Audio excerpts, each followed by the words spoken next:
just had the podcast, which is called like Me and Dylan Talk Shit About Whatever's Going On in Our Life. And that's basically a very funny phone and our new conversation. website, Me and Dylan Talk Shit About Whatever's Going On Life.com. Be sure. Which is fine. That's great. And that's the funniest parts of the podcast. But I don't like it being the entire conceit of the podcast is two jerk offs talk to each other who are friends. I mean, that's fun, but that can be 90% of it. But I don't think it needs to be 100%. Yeah, I agree. The whole point is to talk about what lights us on fire in the morning. Oh, hell yeah. Well, I'm keeping that in. That's great.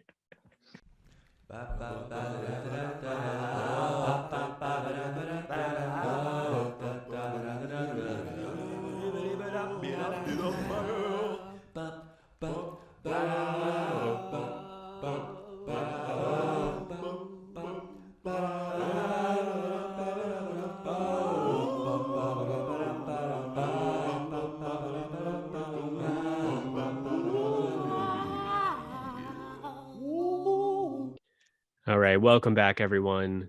Good evening, good morning, good afternoon. We're Dylan and Joe from the Dylan and Joe Basin podcast. This is episode 69. 69. One of our favorite numbers. It has a lot to do with our topic today. And I'm Dylan. Joe, why don't you tell them who you are? Deep in the American Southwest, there's a legend that cannot be stopped. My name is Joe Collins, and I want to talk to you today about shapeshifters, about unexplained events and happenings, and one of the biggest paranormal hotspots in the history of our nation, if not the world. What are we talking about today, Dylan? Today, we're talking about a topic that I spent a good solid hour today, as always, where I get 100% of my research just watching the X-Files. Well, not only that, you've talked about this topic for years now. I mean, even before we started the podcast, you had conversations about this very thing. So I know that you have banked knowledge over year after year, and your research is just tertiary at this point. Yeah, many bottles of bourbon have been drank in discussions with me and Joe about what the Native Americans call the Skinwalkers. What are the Skinwalkers? It's a good question, everyone. Thanks for asking. Skinwalkers, according to Navajo legend, and it's more specifically, the deeper you get into this, all tribes, Algonquin, they have a different name for them. The Algonquin call the Skinwalkers the Manitou. And sure, it's a legend that goes beyond just one single tribe, but our story today and our particular tales are about the Navajo legend of Skinwalkers. But like you said, it's just a name for the same thing. Yeah, it's all the same. Bigfoot and a Yeti, as far as I'm concerned, it's about where it is, what culture names it themselves. Bigfoot, Yeti, monster of the Okefenokee swamp, also the same thing. Skunk ape, Sasquatch. I mean, yeah. What's the Asian one? Beyond the Yeti, but also it's the kind of thing. It's like the jungle. That's another episode. Yeah, that's what we're talking about today. We're talking about Skinwalkers, not Yetis. So that's right. So what are these? The most important to know before anything, and we could end the podcast right here if you're cool with that, Joe. And if you guys are cool with that, we're just going to stop this after 30 seconds, and we hope you guys a good next episode. See you next week on the Dylan Joe Basement Podcast. Thanks for coming today. We'll catch you guys later. Anyways, we're not doing that. But is that this is the most sensitive intrinsic topic amongst Native Americans when you interview them or talk to them or whatever it is.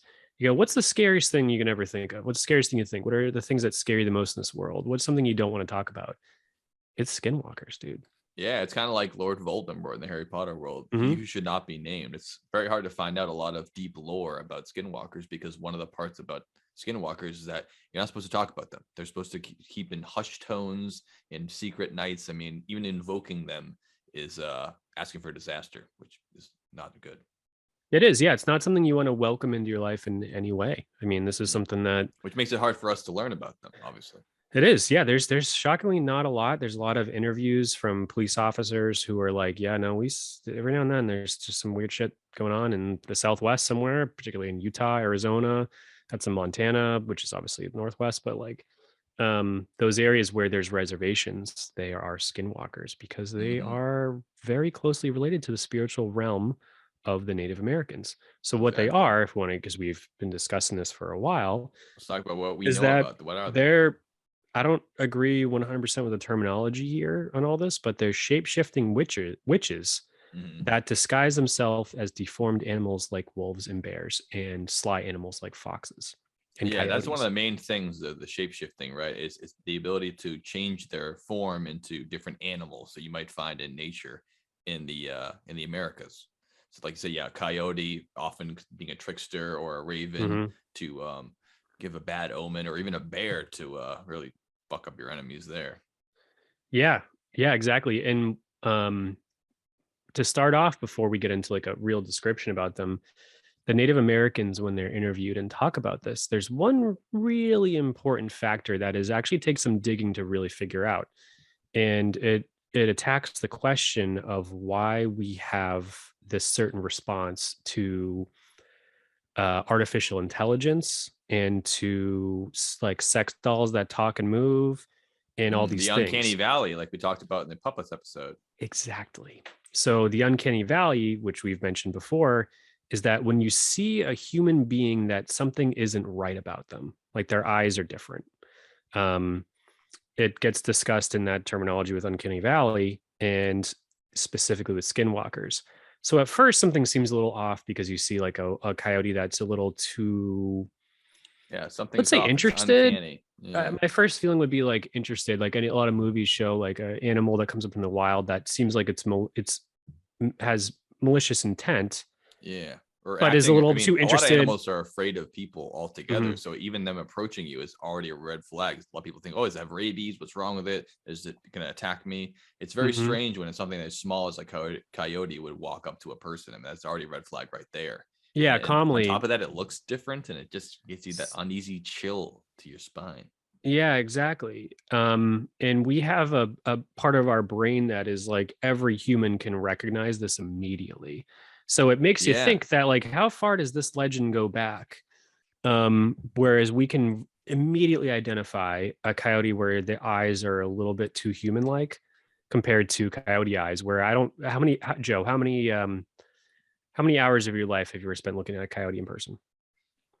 Very few altogether. I think Give it a it's number. multiple instances of 30 seconds. So I say maybe a total hour in my whole life if I spent looking at a wild I feel like coyote. that's a really good number. I feel like mine's Yeah, if I less. add it all up, I've just seen them cross the road, or yeah, so occasionally that's I'll be like in the two, woods three and I'll see one. I'd seconds. say I'm Yeah. like a total of being in the woods all the time. I feel like I've seen coyotes in my entire 30 years of existence for, looking them in the eyes for a total of a minute and 10 seconds. Like, um, Yeah. Yeah.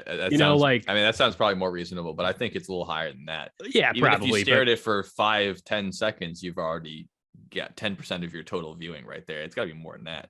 yeah, Maybe an hour is too much, but I think it's more than a minute. It's probably like a half an hour if we had yeah, to meet in the probably. I middle. mean, to be real, but like, more deer, but all this, but you have this thing where I never question that for Way one more second. Like, deer. is this an alien? Is this a skinwalker? Is this Mac's girlfriend? Never thought that, like I've The always, one question you might have is it a fox, a dog, or is it a wolf? And you go, oh, it's a coyote. But you would never yeah, you think, is this a exactly person?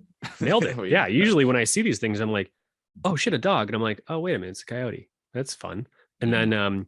but if its eyes were slightly different, we'd pick up on that immediately. And like you said, that's called the uncanny valley. And It's one of those ancient characteristics we have in our genetics, like we talked about in the past, about being able to recognize the fear response. And you mhm, see a spider or a snake, that's just not your personal life. That's a deeply rooted ape instinct we have to say that is something wrong. And there's a beneficial aspect of that through your genetics, which makes you think of the question you're bringing up right now, which is why do we have that same response as a snake or a bear to something that's not quite human? Like, what in our past made us have to fear something that could, destroy our lives or end our genetic reign, that's uncanny like that? I mean, it really does beg the question, why do we have that response that's the same fear response as a snake? We know why a snake is, but why is it something like this? yeah. And it's like when you see Mark Zuckerberg, you get that vibe, Yeah, just something's not right about it. something's And not right about the eyes, it sends that sometimes cold whatever. chill down your spine, like you see a pack of wolves surrounding your campsite. There's something about not quite Something right. It just not the quite right fear here. goes Yeah, in. it does. So the Native Americans said that this is the one distinguishing feature besides the obvious that like the eyes just aren't totally right about these things. So you see them, they're a little fucked. So they are, yeah.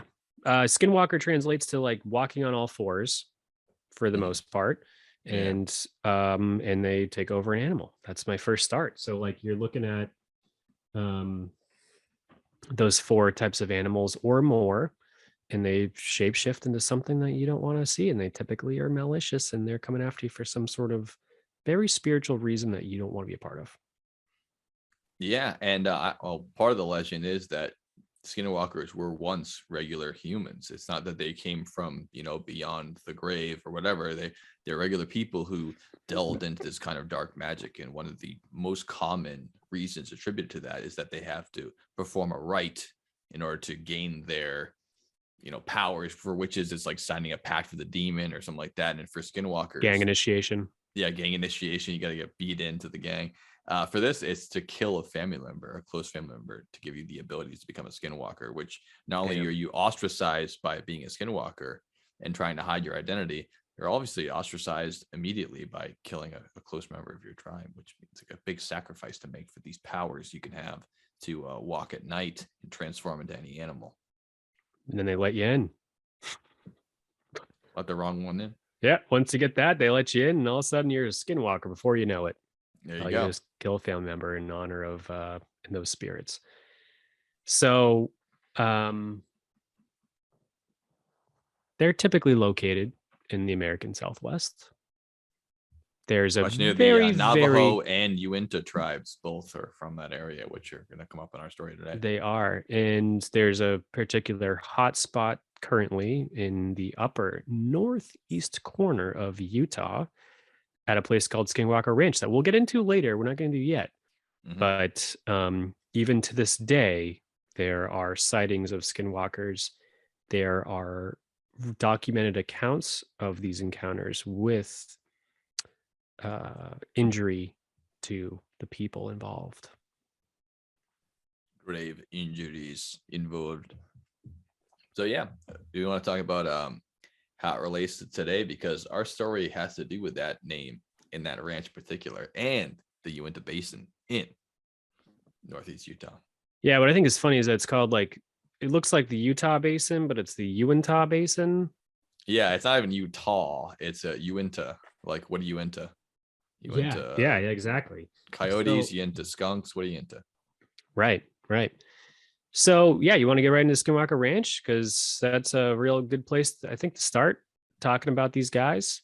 Yeah. Let's introduce the grand scheme of Skinwalker Ranch before I take it for a commercial break, I think. Yeah, it sounds good. So Skinwalker Ranch is a ranch in the Uinta Basin, as mentioned, in the upper northwest corner of Utah, as everyone has told me. And in that upper west corner of Utah is very close to, and obviously prior ownership of the Native Americans. And who owned all the land before everyone showed up, and not only owned it, they didn't really own it in the way that we see it now. Like, there's no deeds to the land. You don't have like land rights. You can make money off it. It's just that this is the area that we understand that you're allowed to, thrive in. But there's no more yours than the sun is yours. It's just that you're allowed to use it. Exactly. So the white folk came in, take over all these things, cause horrible atrocities and slaughter, and the worst. They like things writing on earth. up deeds and drawing up map lines and things like they that. Do, yeah. Not to say that obviously all peoples would war with each other. I mean, that's just part of being human. I think it's definitely a misconception to think that Native American tribes were singing Kumbaya in their designated areas, but at the same time, they weren't trying to conquer and rule nation states in the way that other cultures would, like ours. No, but they were definitely, one also thing to keep in mind is that they definitely were pretty malicious towards each other. Some of those brutal wars that's what I'm saying between Native American tribes. So they were definitely always trying to expand or not. It wasn't just this peaceful place. I'm still 100% exactly pro Native American. You let them do this thing, and we shouldn't get involved. But, yeah, that's why I brought that up, just to make sure that we have that caveat, and then not to say, oh, everything's all hunky dory. Yeah. Okay, I must have misunderstood that. So I was saying the exact opposite of what you thought I was saying. I think is that Yeah, don't I think forget so. they Yep. fought each other. I was just trying to say it Mhm. not so explicitly, but now I am saying that Gotcha. they're all humans. We're all humans. We're all pieces of shit. We like to hear each other. Yeah. So But yeah, so this plot of land up there wasn't first officially plotted and purchased till 1934 by Kenneth and Edith Myers. mm, They decided that Kenneth and Edith Myers wanted to start a ranch, want to have some cattle, they had have a a good lot of time. land up there too, especially at the time. I mean, a lot of those Whole hell of a southwestern lot of land. territories, you can buy just acres and acres. They figure, hey, Mhm. who's gonna be out here anyway? Yeah, exactly. There's a lot of caves, caverns. Beautiful out there too, with all the Beautiful. red rocks and all kinds of cool desert Yeah, meets mountains meets wilderness. I mean, there's fields, there's greenery, Yep, there's exactly. lands for cows to graze. Cows to graze and all these things. And if you guys are unfamiliar with the landscape, do yourself a favor and watch the movie Nope. Very similar, yeah. Is the It's based off of that's it's in a Nevada, right? Or is that California? It's in Utah. So Nope is based off of Skinwalker Ranch. It's a play on the stories of Skinwalker Ranch. Have you seen it, Joe? Yeah. I've seen Nope, but Nope is the movie is set not in Utah though, because I was pretty sure it was. they're transporting. They work for Hollywood using horses in movies and films and Right, TV right. shows and things like this. Oh, you got a good point. Okay, sorry. So they're Yeah, they're either in southwest Mhm. Nevada or they're in eastern California. Eastern California. Yeah. Oh, I Yeah, meant think they're in east eastern for California. yeah. And sorry, Yeah, you Skinwalker meant Ranch is northeast. northeast Yeah, Utah. yeah. I was getting confused because we're on the East Coast and I was looking at Right. like It's like the opposite way. yeah. of So us. Yeah. northeast, but yeah, you got a good point. So But yeah, it's that kind of thing where it's like the mountains meet the desert meets the fields. That's just very strange and very beautiful environment. That whole area. Obviously, California is more green because they pump in water, but you can say like you said, the movie Nope, very similar to what it would look like at Skinwalker Ranch in Utah. yeah, because the movie was set to. So the movie is pretty much the story of Skinwalker Ranch. It's not too far from it. It focuses more on the other phenomenon as Yeah. opposed to a Skinwalker, but it's the same type of concept. So, For sure. So back to Skinwalker Ranch. So 1934 to 1994, very long time. Kenneth and Edith Myers owned the property. Mm-hmm. They live there. 87, I think, is before she sold it and she moved, but no one owned it until 1994. You're right about that. Yeah, and 1994 is when there became real issues. Yeah. But yeah, that family definitely owned it in that period of time before the patriarch of the family passed away and the matriarch decided to move to an old folks home, as we say. But yes, between that full time, this is the family who owned it. And there was no stories about anything weird happening before they ever owned it. I mean, when they bought the property, there's no stories about it. If you weren't part of the Navajo tribe, no one knew what this hell was going on over here. Exactly. So we don't know what Kenneth and Edith Myers necessarily did or didn't do with this or what they knew about. There's also people in this world who are very immune or have defenses built up towards like these type of things. So there's could be a lot they could have just ignored or whatever it is. But like Terry and Gwen Sherman lived there for only 2 years. It's a big property to own for just 2 years, then peace out. Yeah, and it's not cheap to buy this much land. Obviously, it's cheaper in Utah than it is in the greater Boston area, but it's still very expensive to buy. What is it, 500 acres? I think something like that. It's a huge property. It's huge. Skinwalker Ranch. Yeah, it's absolutely huge. So, so when Robert Bigelow purchased it in 1996, the property came with a lot of weird stuff. Weird stuff meaning like if all of a sudden you want to buy a house today, you're looking in there and everything looks cool, but you realize that all the doors have a little too many locks on them from the inside or Seems from the like outside. Some paranoid tendencies. Because some paranoid people. Yeah. There's I can bars. see it in like a tough neighborhood or something like that, but you're in the middle of nowhere to be that locked out against the world. It seems you're fearing something. Yeah, to have bars in the windows and locks and this type of stuff. You're like, there's nothing. We're not in Skid Row. here. We're in the middle of nowhere. Utah. Middle of nowhere. What's going on here? So the more they dug deeper, the more they realized that these people are experiencing some really traumatic, horrible things, like seeing entities, portals opening up, UFOs Death, everywhere, fear and terror, just crazy. cattle mutilations, just all these things, and they somehow lasted 2 years of that, which is too long. 2 years too long for me. Same here. It reminds me of a sort of Amityville horror situation where you've already bought into the property and your family is suffering through this. And when you're watching the shows about it, you go, well, why wouldn't you get out that day? But there's just so much involved, and there's denial and there's fear, and there's all these things that built up to it with why you might stay there for so very long and experience all these oddities and strange events that just must strike your heart ice cold with the lack of power you have to change the situation. Yeah. And the thing with the skinwalkers is specifically is that they like to cause sickness and I wouldn't say death, but like sickness and misery amongst a certain area, like property. Like they're not going to follow. Skinwalkers don't typically follow people state to state. They just stay with that one spot. And that seems to be what happened with this situation. Absolutely.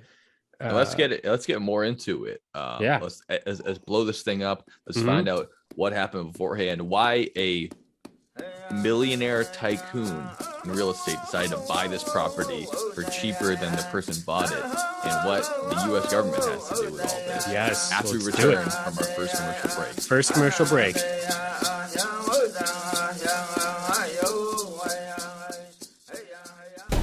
We are walking down an area where we've been told about some dogs that were killed. Some vaporizing dogs, right?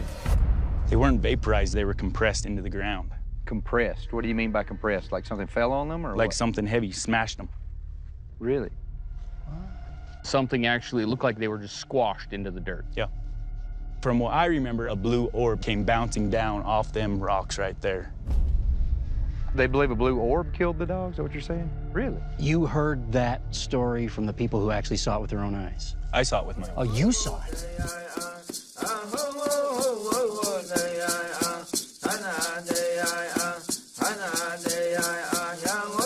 You can introduce the podcast. I'll give you some ownership. Yeah, guys, welcome back to the Dylan and Joe Basin podcast, episode 69. 69.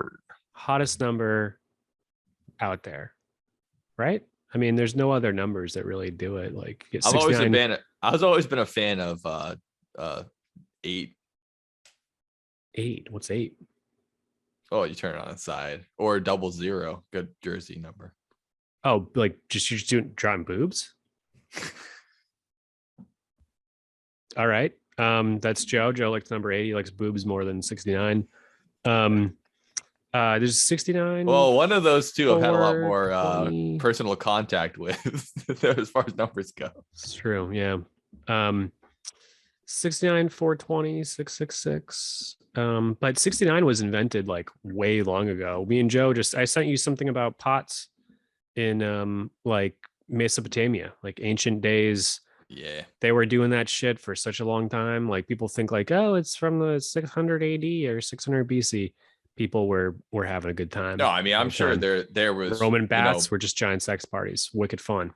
For sure. I mean, there was probably, proto-humans like, ancient hominids that were just 69 and constantly like the thing that we invented that is complete hubris, and we did not. Yeah, everyone thinks the past 100 years, like all this fun shit was done. It's like, no, there was They fun walked so shit. we Fun could shit run. was being done from 10,000 BC to 400 AD, and then it was complete misery until 1969, and then shit started then coming back cool again. The moon came into the picture, and we all changed our world. Yeah, stuff started to get cool again, but there was obviously a giant gap in fun for like most of the time. But like BC, good time. 400 post BC, good time. After that, it seemed to kind of suck once the plague started hitting. And then 1969, I think things started to get cool BC again. also sucked ass. I think BC sucked really 10,000.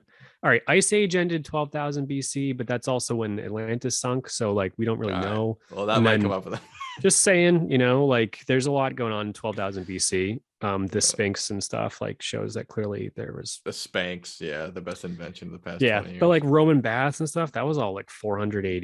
That was No, a it good sounds time, great, dude. but there was a lot of it. Basically was like it always is. If you have a lot of money and power, it's pretty nice. If you're any regular person, you're fighting for survival every given moment of your life. No creature comforts. That's only true, yeah, death we're- looking you in the face. We're very naive to think that we would be part of the elite to be going to Roman baths. We would be in the fucking river Yeah. shitting ourselves. We were living It's a like big- elite. There's a Yeah. big difference as far as right now. Me and Joe are middle class. I don't know if anyone knows that. We're not upper I class. wouldn't I'm not say the I am. 1%. I'd say that we're middle class, dude. We're both. That's what middle class I would say is. I'm lower class, but I'm okay with it. Well, my checking account could say otherwise, but like I'm fucking. I feel like I'm middle class poor. goes so long. Middle class is like, yeah, all I earned is like $200,000 a year. Like I'm not like upper class. Like, well, Middle class does go up to 200, and it's sad, but see, like now that seems ridiculous to me. I know because it's crazy, but like I'm not. Trust that me, seems upper there's- class. I like to think I'm middle class, but I'm really just like fucking. Well, the poverty. class I'm system is not what we're here talking about today. We're talking about Skinwalker poverty. Ranch. We are, but we're also talking about like good times. We're the number 69. This is the 69 episode of the podcast show. We got to give at least 10 seconds to the number 69. Precisely. Let's talk about that. It's funny. It's funny. It's so funny. It's been funny since I heard about it, and I knew it was funny before I knew what it was about. I I remember being a kid and being like 69. I'm like, why is that funny? It just is. I don't know why. remember you our find friend out- Lindsay. Our friend Lindsay said one time, "Joe blow Joe" or something, and I was like, I don't fucking get it. Mhm. Like I had no idea. This is in 6th grade, and I had no fucking clue. Then a Wow. year later, I was like, oh my god, that was pretty funny. I didn't know. I had no idea. Yeah, she's a classically hilarious. She's very funny. Very funny. So, anyways, Roman baths, good time. I hope that my former spirit that has transformed every generation, like when I previously died in another life, went back to Roman baths because I am Italian. And that was my hood. Like maybe, hopefully, I was just always there. Yeah, it'd be nice to think you were like if like 1,000 years from now, people can look back and be like, if I lived in the year 2020, I'd probably be like Justin Bieber. hanging out with the Kardashians and stuff. Mhm. It's like, no, you fucking wouldn't. You'd be like one of us. But I think it's important to remember that if you were back in ancient history and you were rich, you still wouldn't have a lot of the things that we have now, like antiseptic, hot water at a moment's notice. You know, you have cars, which even people who don't have that much money today have cars, and you know, the most rich people in the world didn't really have cars. Like it's we Yeah, have a so lot of back things then- that people wouldn't had. Back then, you raw especially dogged it on the poor first people. date, and you didn't think twice about it because you're probably gonna die anyway. So. Yeah, it's a different And then time. but also if most everyone you know soul, like me and you are soul brothers, we know our souls. Mhm. If I was at a Roman bath, it was because I was at ancient emperor Nero's party and I was a human candle. Yeah, he when he was most- burning Christians for light. Most likely I was being burned as a fuel source. I mean, can you imagine being those torches and then looking into the So future pissed. and then being like, you know what they call the religion that you were dying for? Like what? Like Roman Catholic. They're like, son of a bitch. That Yeah. Roman guy is the one who killed me. They call the whole religion Roman Catholic. They're like, yeah, know. they adopted it.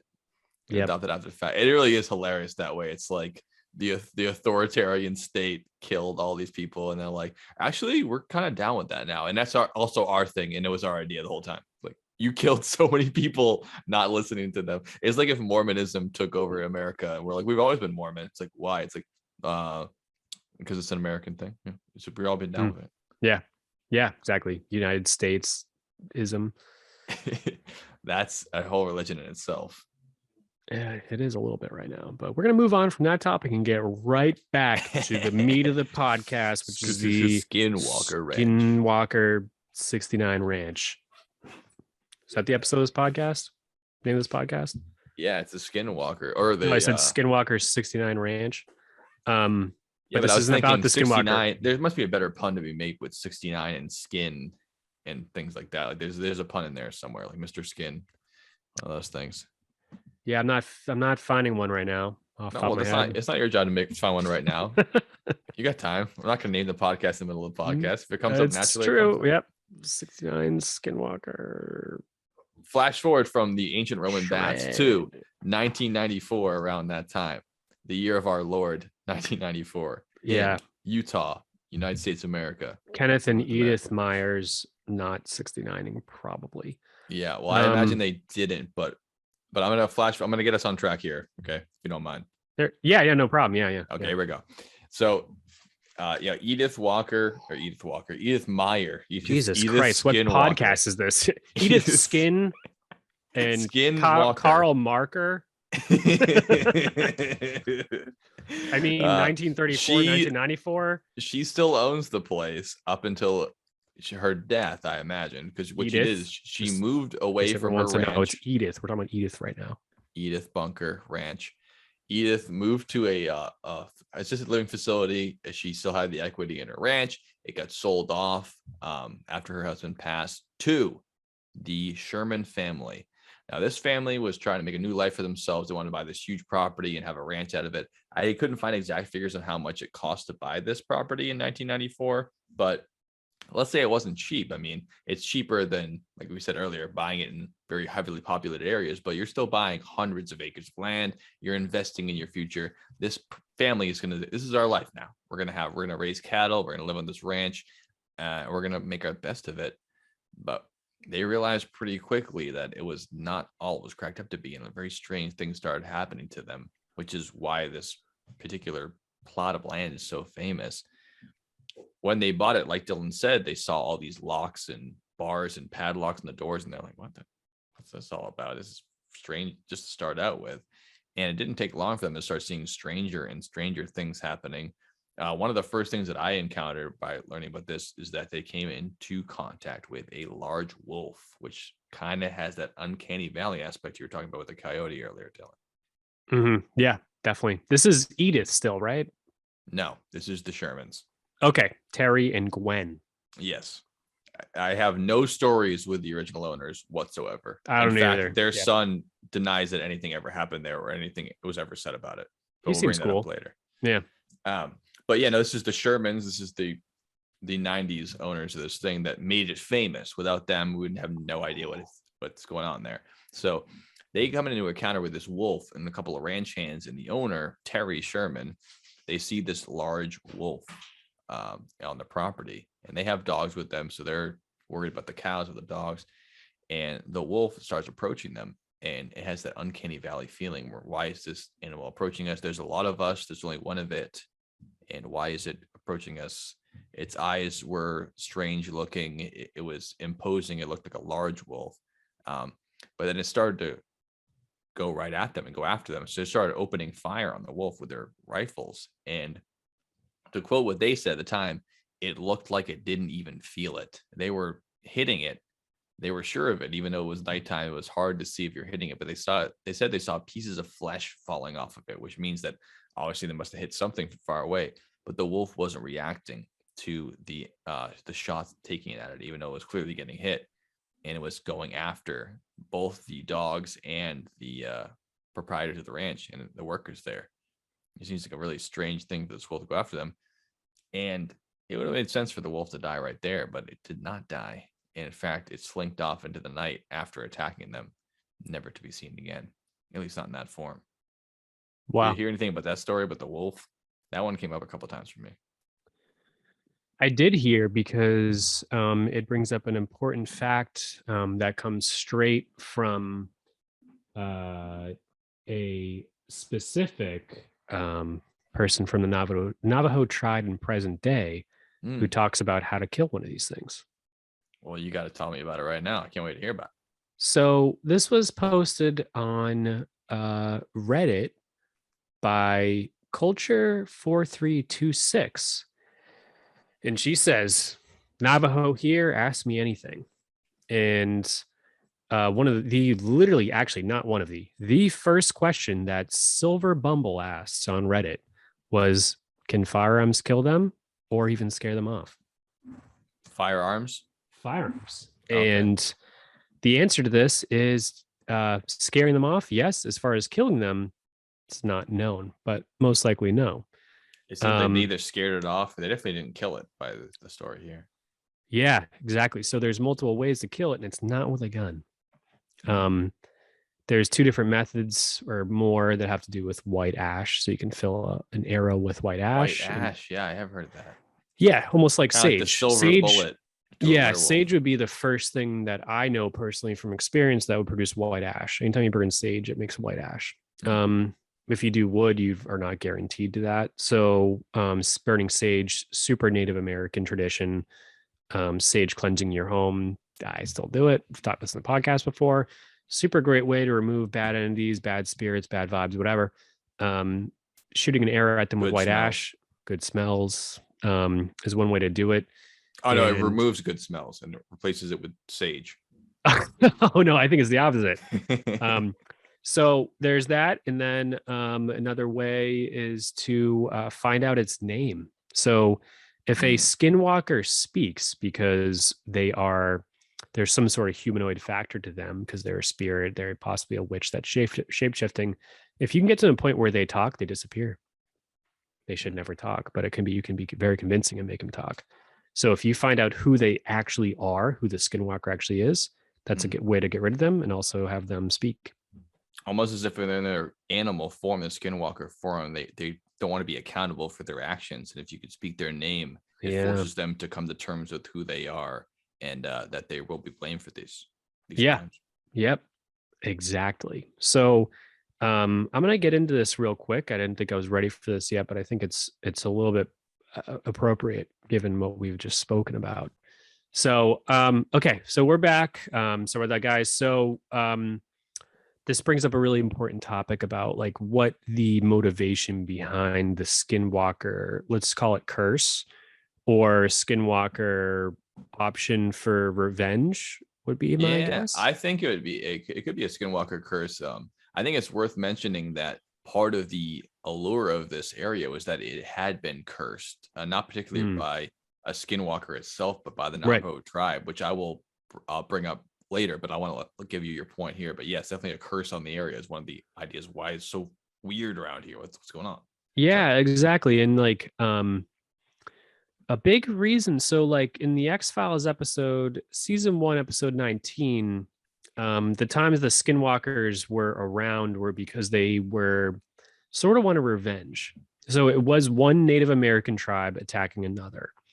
And not in that episode, but that seems to be what happens in the skinwalker stuff, is that someone was wronged, and that the skinwalker is a particular possible human being that is a sort of a witch-like member of the Native American tribe that shapeshifts into a, let's say, wolf, and attacks another tribe to be unaccountable and to scare the living shit out of them to make them get out of there. So it's like the guise of it's like arguing on the internet. You can just feel free to do whatever you want because you're not going to have it come back on you unless you have a public podcast with your name on it, full name. It's true. So sort of an omen, sort of a, curse, sort of, or something. And like when it comes to Skinwalker Ranch, it's like, you really possibly, this land was taken, people were killed, murdered, all the worst things. Can I tell you right now in particular to bring go to for your it. point, Yeah, please which do. What I heard about it is that it came in contention between the Uinta tribe of the area, which is named after, and the Navajo tribe, which are the namesakes for Skinwalker. At the time of colonial expansion, the Uinta tribe took the side of the colonists and kind of teamed up with them, much like a lot of tribes happened in the French and Indian War and things like that. With that, they actually took their side, and because they took the side of the colonists, they were, outnumbered and outgunned. And the Navajo, out of shame for them, they cursed the land. They go, "You're going to take this from us. You're going to team up with them. We're going to put a curse on this land, and your very betrayal of our people shall never leave this land for what it is." And it only makes sense that the Navajo curse shall bring with it the Navajos, one of their greatest demons, which is the Skinwalker itself. Yeah. That's a good way to put it. So it said it's been cursed since, the early 1800s for when the expansion really went out there for the first time. Yeah, makes sense to me. So you want to get back into, so that's just more about the Skinwalker entity itself and the paranormal. And again, everything has got a reason. We talked about this. Yeah, the Shermans didn't just bump into one wolf and then call it a night. Hey, this whole entire new venture of our lives, our whole family moving, all this money we put in. Hey, we saw one wolf, we shot it, didn't die. All right, we're moving. No, there's a lot more than that. We're going to be talking about it on the Dylan and Joe Basement Podcast. Yeah, we will. That's why we're here, because a lot of you guys get your news from us. And your knowledge about the world around you from the Dylan and Joe Basement Podcast. We hear it all the time. So the thing is, with Kenneth and Edith Myers, again, they might just be like wicked chill. Terry and Gwen Sherman are We're really solidly on Terry and Gwen Sherman at this point, right? yeah, at this point, because they're just like straight in the goddamn middle of this, you know, and Yeah. like They just moved in. They saw the wolf happen. We can move on from there. they saw the wolf happen. They Mhm. saw portals open up that things would crawl out, which would be skinwalkers, and then there's UFO sightings, and then multiple different forms of physical illness and that type of thing. Their Yeah, it also dogs just kind in of the middle of the night. cascading on them. Yeah, it was just exactly just overwhelming, which would be the best way to describe it. Is that just they bought dogs, like we're talking German Shepherds, Doberman. Yeah, well, yeah. I type mean, of that's dogs. what real ranchers have, like real working. No, but they had dogs. like protective dogs, and then just in the middle of the night, those dogs would go freaking ape shit. And they've lost one of their dogs too. Like the dog goes and tries to just escape, sparks the crazy, dog's dead, missing, that type of thing. Like They lost a bunch of them. All right, I'm gonna rapid fire like 3 or 4 stories. to Please, go to your God. point here. Bring it on, dude. We're ready. After they start seeing strange lights in the sky, things they describe as portals, like Dylan said, within months of moving in there. They also see an object shaped like a fridge, they would say, in the sky, but the size of a bus floating around, and they're trying to follow it between the ranch hands and the workers there. They are followed by similar objects onto their own property. So they started, the objects in the sky that they were looking at started looking like they were following them home. I don't know if it was a matter of perspective or if it's just walking home. They felt concerned in that way. They started seeing blue orbs that were floating around and dancing around. It kind of sounded like the stories you talked about UAPs, where they are moving unnaturally in the sky, and they're so bright you can't miss them, but they're strange around the area. And the particular story that Dylan was talking about, their dogs started running after these blue orbs into the night, barking, going ape shit, like you said, going crazy. And all 3 of the dogs that went off into the night, they weren't found that night. They started chasing after them. They couldn't hear them barking anymore. And it wasn't until the following morning they finally found where they assumed the dogs went, because their remains were there, along with 3 perfectly circular burn marks in the field with the dog's remains that they described as a greasy mess, which I think is just a disgusting description. But it reminds me of those cattle mutilations we found in the past. It's just a disgusting scene. And you could say, oh, the dogs ran off, they got in trouble with some wolves or whatever. But I mean, this is just not common with dogs going missing, is coming upon them with burned circles and all of the field around them. They said it was perfectly healthy, tall grass all around the circle. Just the dogs ran off and the blue lights got burned up. And that was that. And I think that after the multiple occasions of the lights in the sky, the fridge, the portals, all these weird things, I don't know how you'd attribute this to this one family, but they must have just been terrified at this point and really regretting living on this property, especially as more and more of their cows that they ranched were going missing and following these different lights, or just gone missing altogether. And they would find them mutilated, or sometimes they'd never find them again. Concerning. Yeah, concerning. And my thing is not to be, me and Joe are just kind of like news reporters. We're just trying to report on the news here without giving our opinions. But how the fuck do you fake that? Like we saw crazy lights, we saw burn holes in between giant grasses.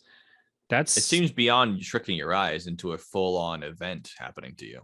Yeah, anytime you see someone like, oh, well, it's just serial phenomenon, and there's all sorts of things out there. It's like, come on, you got dead animals here. We have dead animals. It's dead fucked up animals that got like fucked in like some crazy way. And they said they were surgically removed, much like our cattle mutilation, where their cattle were. We had our explanations for that, but it was a similar idea, which is just that it's very low blood loss and just pieces of the thing removed, organs, skin, things like that. It's very strange. Yeah, it's very strange. Makes no sense at all. So with our friends there, we've got I'm just pulling up another history here. Sure. At that point, after the dogs had died, I saw that as one of the last experiences the family had.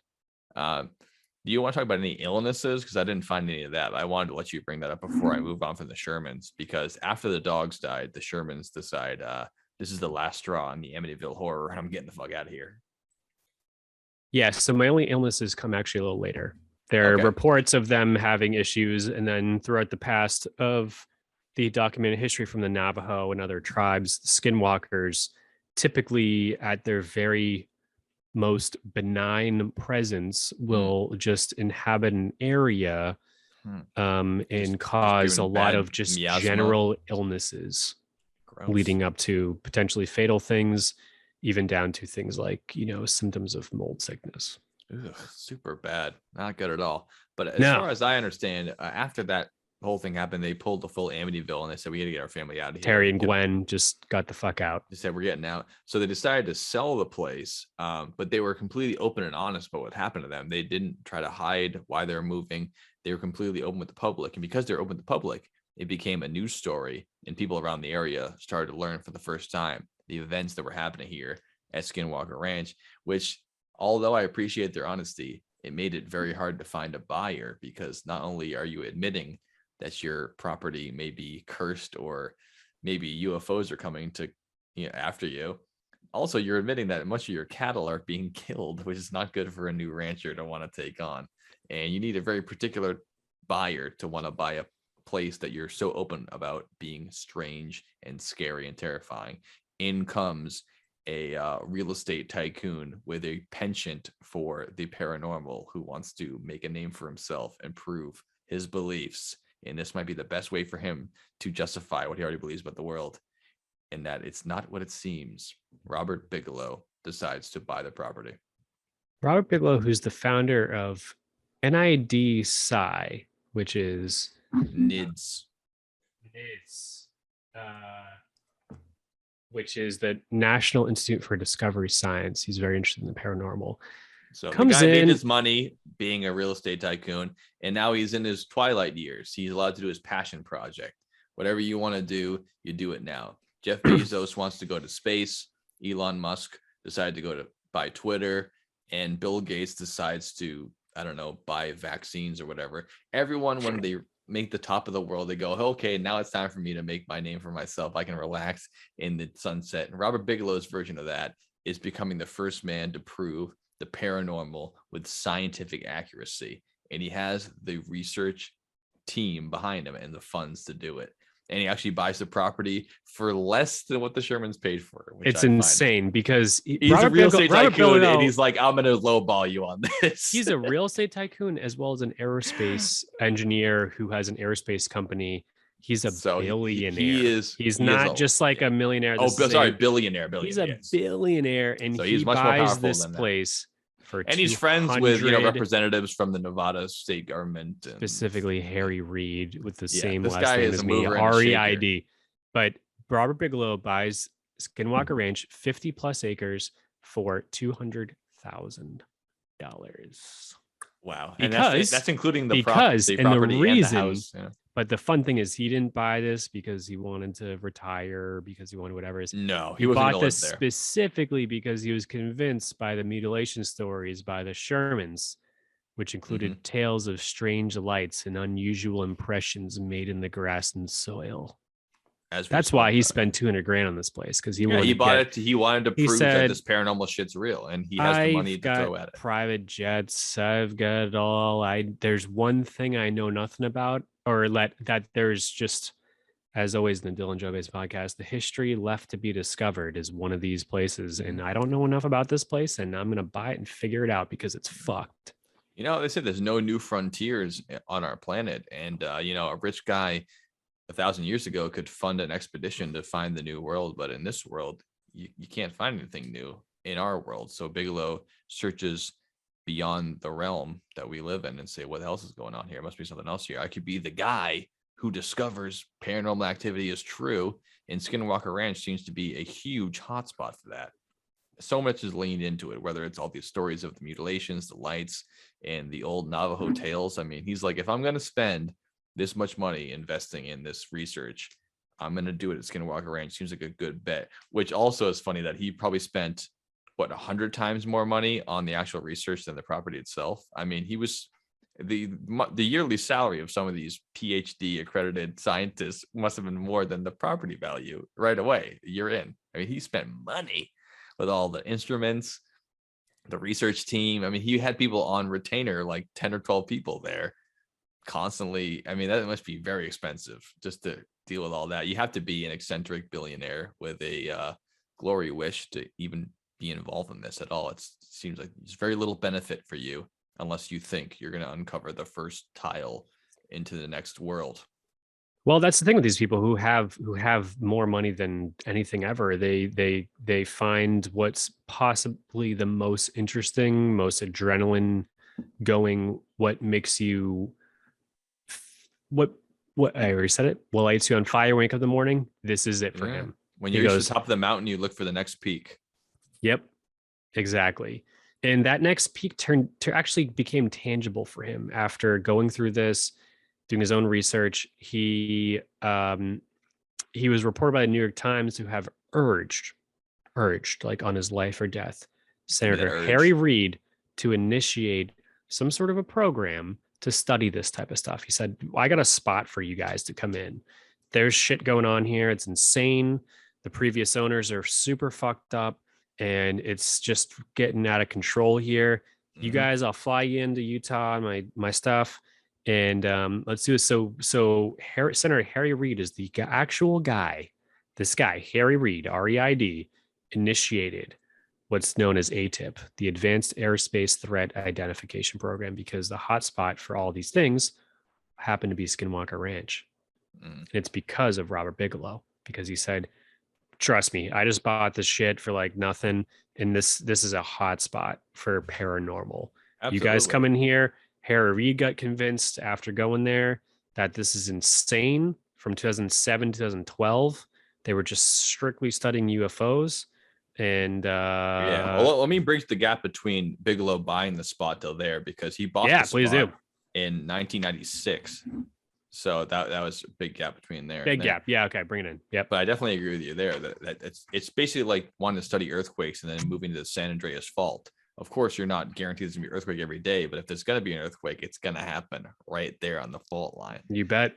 After Sherman sold the place to Bigelow, he also offered to be the manager of the property. He's like, I already know how it works. I know how to live here. As long as my family is out of here and safe, I'm fine with hanging out here. I'm not afraid to be here, but I just know it's fucked up and it's weird and creepy.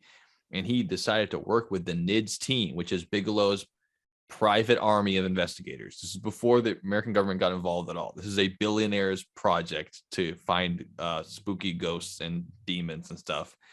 And he decides to put his full weight in there, which includes Sherman getting involved with the ins and outs. He's telling them what the creepy stuff is. He's telling what he's involved with. So everyone going to the project is already on board and they're bought into all the stories that Sherman is. Even though they're, PhD accredited scientists, they're regular workers.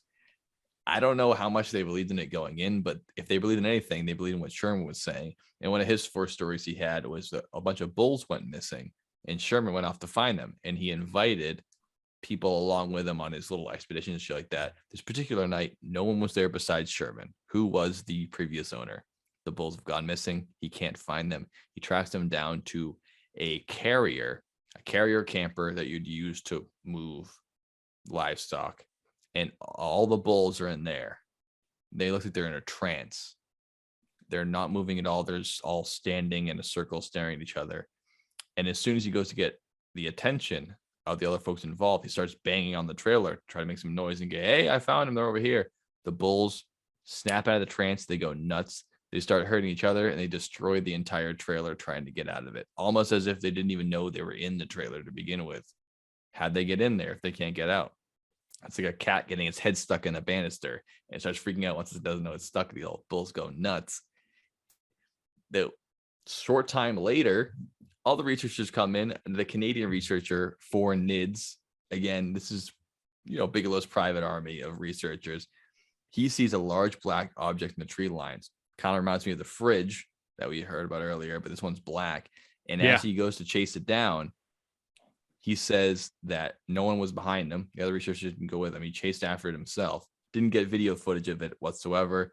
And he said when he approached the object, he heard a voice, much like you're talking about the voices that they would hear. It said, "We are watching you."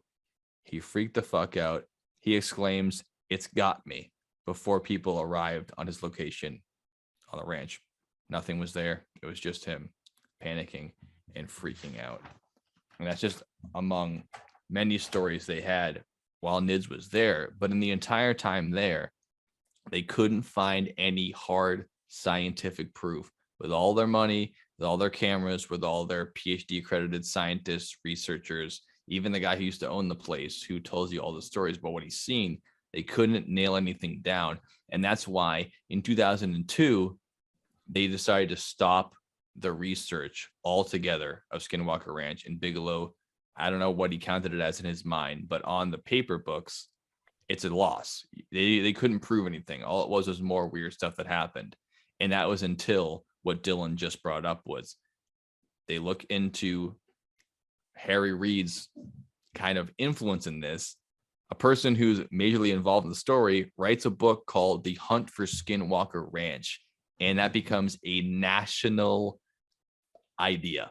It popularizes it beyond just Utah. The Hunt for Skinwalker Ranch is a huge book. It gets everyone involved, and it gets the United States government involved, which is why Harry Reid decides to go, oh, okay, well, now it's a popular thing. My friend Bigelow's part of it. Let's do it. So he ropes Bigelow back in. Bigelow had left the ranch for NIDS. NIDS was disbanded. And that's when ATIP comes in instead of NIDS. ATIP is the government saying, okay, we like NIDS. Do that again, Bigelow. You know what to do. We're going to send our guys in there. But in between the time that we were talking about earlier, NIDS is gone. Like his little private army is gone now. And now the government's like, we like what you're starting here. Now we're going to put money into it, including a $22 million endowment for the Defense Intelligence Agency, which is, obviously a branch of the federal government. You might have heard of it called the DIA, kind of like the CIA. Yeah, that's who pays for this thing. Sorry to bridge that gap, but I had to do it because no, you gotta do it, dude. I appreciate it. No, I Bigelow was like, hey, I don't know, I can't find anything here. I'm pissed off. I wanted to find some shit, and then Harry Reid and the U.S. government are like, I don't know, this shit to find. Go ahead. Here's $22 million. Keep at it, and then they get back into it with ATIP and all that. Yeah. So that's Robert Bigelow. Are we ready to move on to Brandon Fugel? Sure. Okay. So as Joe mentioned that Robert Bigelow didn't have any documented evidence, but I bet if he was sitting on my lap right now, that there would be a little bit more to this story. Yeah. Because because he couldn't get... He had documented evidence, but his documented evidence was hearsay, stories. Exactly. So he couldn't prove it. So he didn't have any, FLIR images of UFOs like what you would call hard evidence in a court case or in a scientific study, compared to soft evidence, which would be, I saw him do this, that type of thing. So, yep. Testimony. But when you talk to a guy like that, it's, I would listen, and you sit down, you have a drink with these people or not, or have a tea or whatever it is, and you go, it's a crazy story, and I probably believe you. I typically go to that realm of things of being like, you were there for, Rob Bigelow was there for 10 years, right? I'm not going to say, well, you just were seeing the typical Project Blue Book swamp gas. You were just seeing, you're just delusional, whatever it is. You go, all right, atypical. Cool. Well, yeah, you say, yeah, right. You saw something, and that's just nuts. So in 2016, Robert Bigelow sold Skinwalker Ranch to Brandon Fugel of Admantium Real Estate LLC, a guy also from the same area. So this is worth bringing up too. He named it, he actually named it adamantium. Is that an element that doesn't exist? What is it? It is an element that doesn't exist. Not only that, it is what Wolverine from X-Men skeleton is made out of. It's an imaginary metal that Wolverine from the comic book X-Men is made out of. So he named his company Adamantium. He could have named it Unobtainium if it was like an Avatar thing. He basically named it a comic book thing. This gets better. That's really interesting. I'm not surprised, Joe. I appreciate the insight. I had a feeling that's what it was. When I heard that, I was like, he named that the Wolverine? That's wild. So you've got another millionaire who buys the property because he wants to do something a little different, and that's start a TV show. So he did it quite differently because we mentioned briefly that with the Robert Bigelow purchase that the U.S. government came in, senators came in, they started a tip from this, and the government did their own experiments, their own research. And the one thing we didn't mention is that the documents that we have are not available on the Freedom of Information Act, and they're super classified. So they did find out something, but we, as the general public, don't know. Right. And that something has to do with wormholes, portals, skinwalkers, UFOs, paranormal. Super vague. So They don't say that though. That's our or your assumption about it, right? That's vague though. I mean, like for that to be, it's like that's the basically. Yeah, classified. It could be any of those things or all of those things, but it's not explicitly stated that it is any of them. It could be it's about, not stated at all. Yeah, but it's vague. Magnetic fields or something like that. Right, and they're looking into that. They're also looking into like there's a lot of caves around the property that produce toxic gases that can make people pass out, can cause swamp injury gas to human. Yeah, not even just swamp gas, but like can just high levels of so like the air we breathe is oxygen and nitrogen and carbon dioxide and like other things. Any higher concentration of any of those things are going to cause like death on a human. So like you got to be careful. So like you can have like a super high nitrogen area and it's going to cause nausea. And it could cause, you can have a high too. I mean, you have hypoxia and you start to not understand what's going on at all. Yeah, so they're looking into that type of stuff too. But as far as like, but now that it have the weight of the U.S. government behind them, they can actually delineate those different issues. Whereas the Shermans were just having hearsay and maybe a camera or two. Bigelow brought in the paranormal research team, ATIP, and the other place that was called AAWSAP or OSWAP, which is part of the aerial defense and phenomena thing. It's another branch of the government. They have the power and the expertise to rule out things like that. But now we can rule out it wasn't gas in the rocks, it wasn't this, it wasn't that, which I think is very helpful for, because you can look for ghosts all you want, but what you need is people to rule everything else out. And the more things you rule out, the more you can understand what the situation. Rather than looking for a UFO, let's rule out everything that's not a UFO, and then all you're left with was UFO. It helps you kind of dive down and getting paid to find something. So scientists aren't paid to discover something, they're paid to test things out. And hopefully they find it. But if you pay a scientist to only disprove something rather than prove it, or the other way around, you're going to muddy up the data. You want people to have free and clear experience to test everything out and find out the truth. But if you say, here's $1 million, find me a ghost, I bet you find a ghost, because you paid $1 million and you don't want to pay $1 million for nothing. You want to pay $1 million and say, find me what's happening. That's how you get some truth out of it, rather than putting in what you want. It's very unscientific to pay someone to bounty hunt your example of what you want to happen. And I think that you're getting a lot better results out of the government being involved with it, because they can afford to waste time to find out the truth rather than to find whatever Robert Bigelow was looking for. Step one. Agreed. So on to Brandon Fugel, who Admantium Real Estate LLC, and he bought the property in 2016.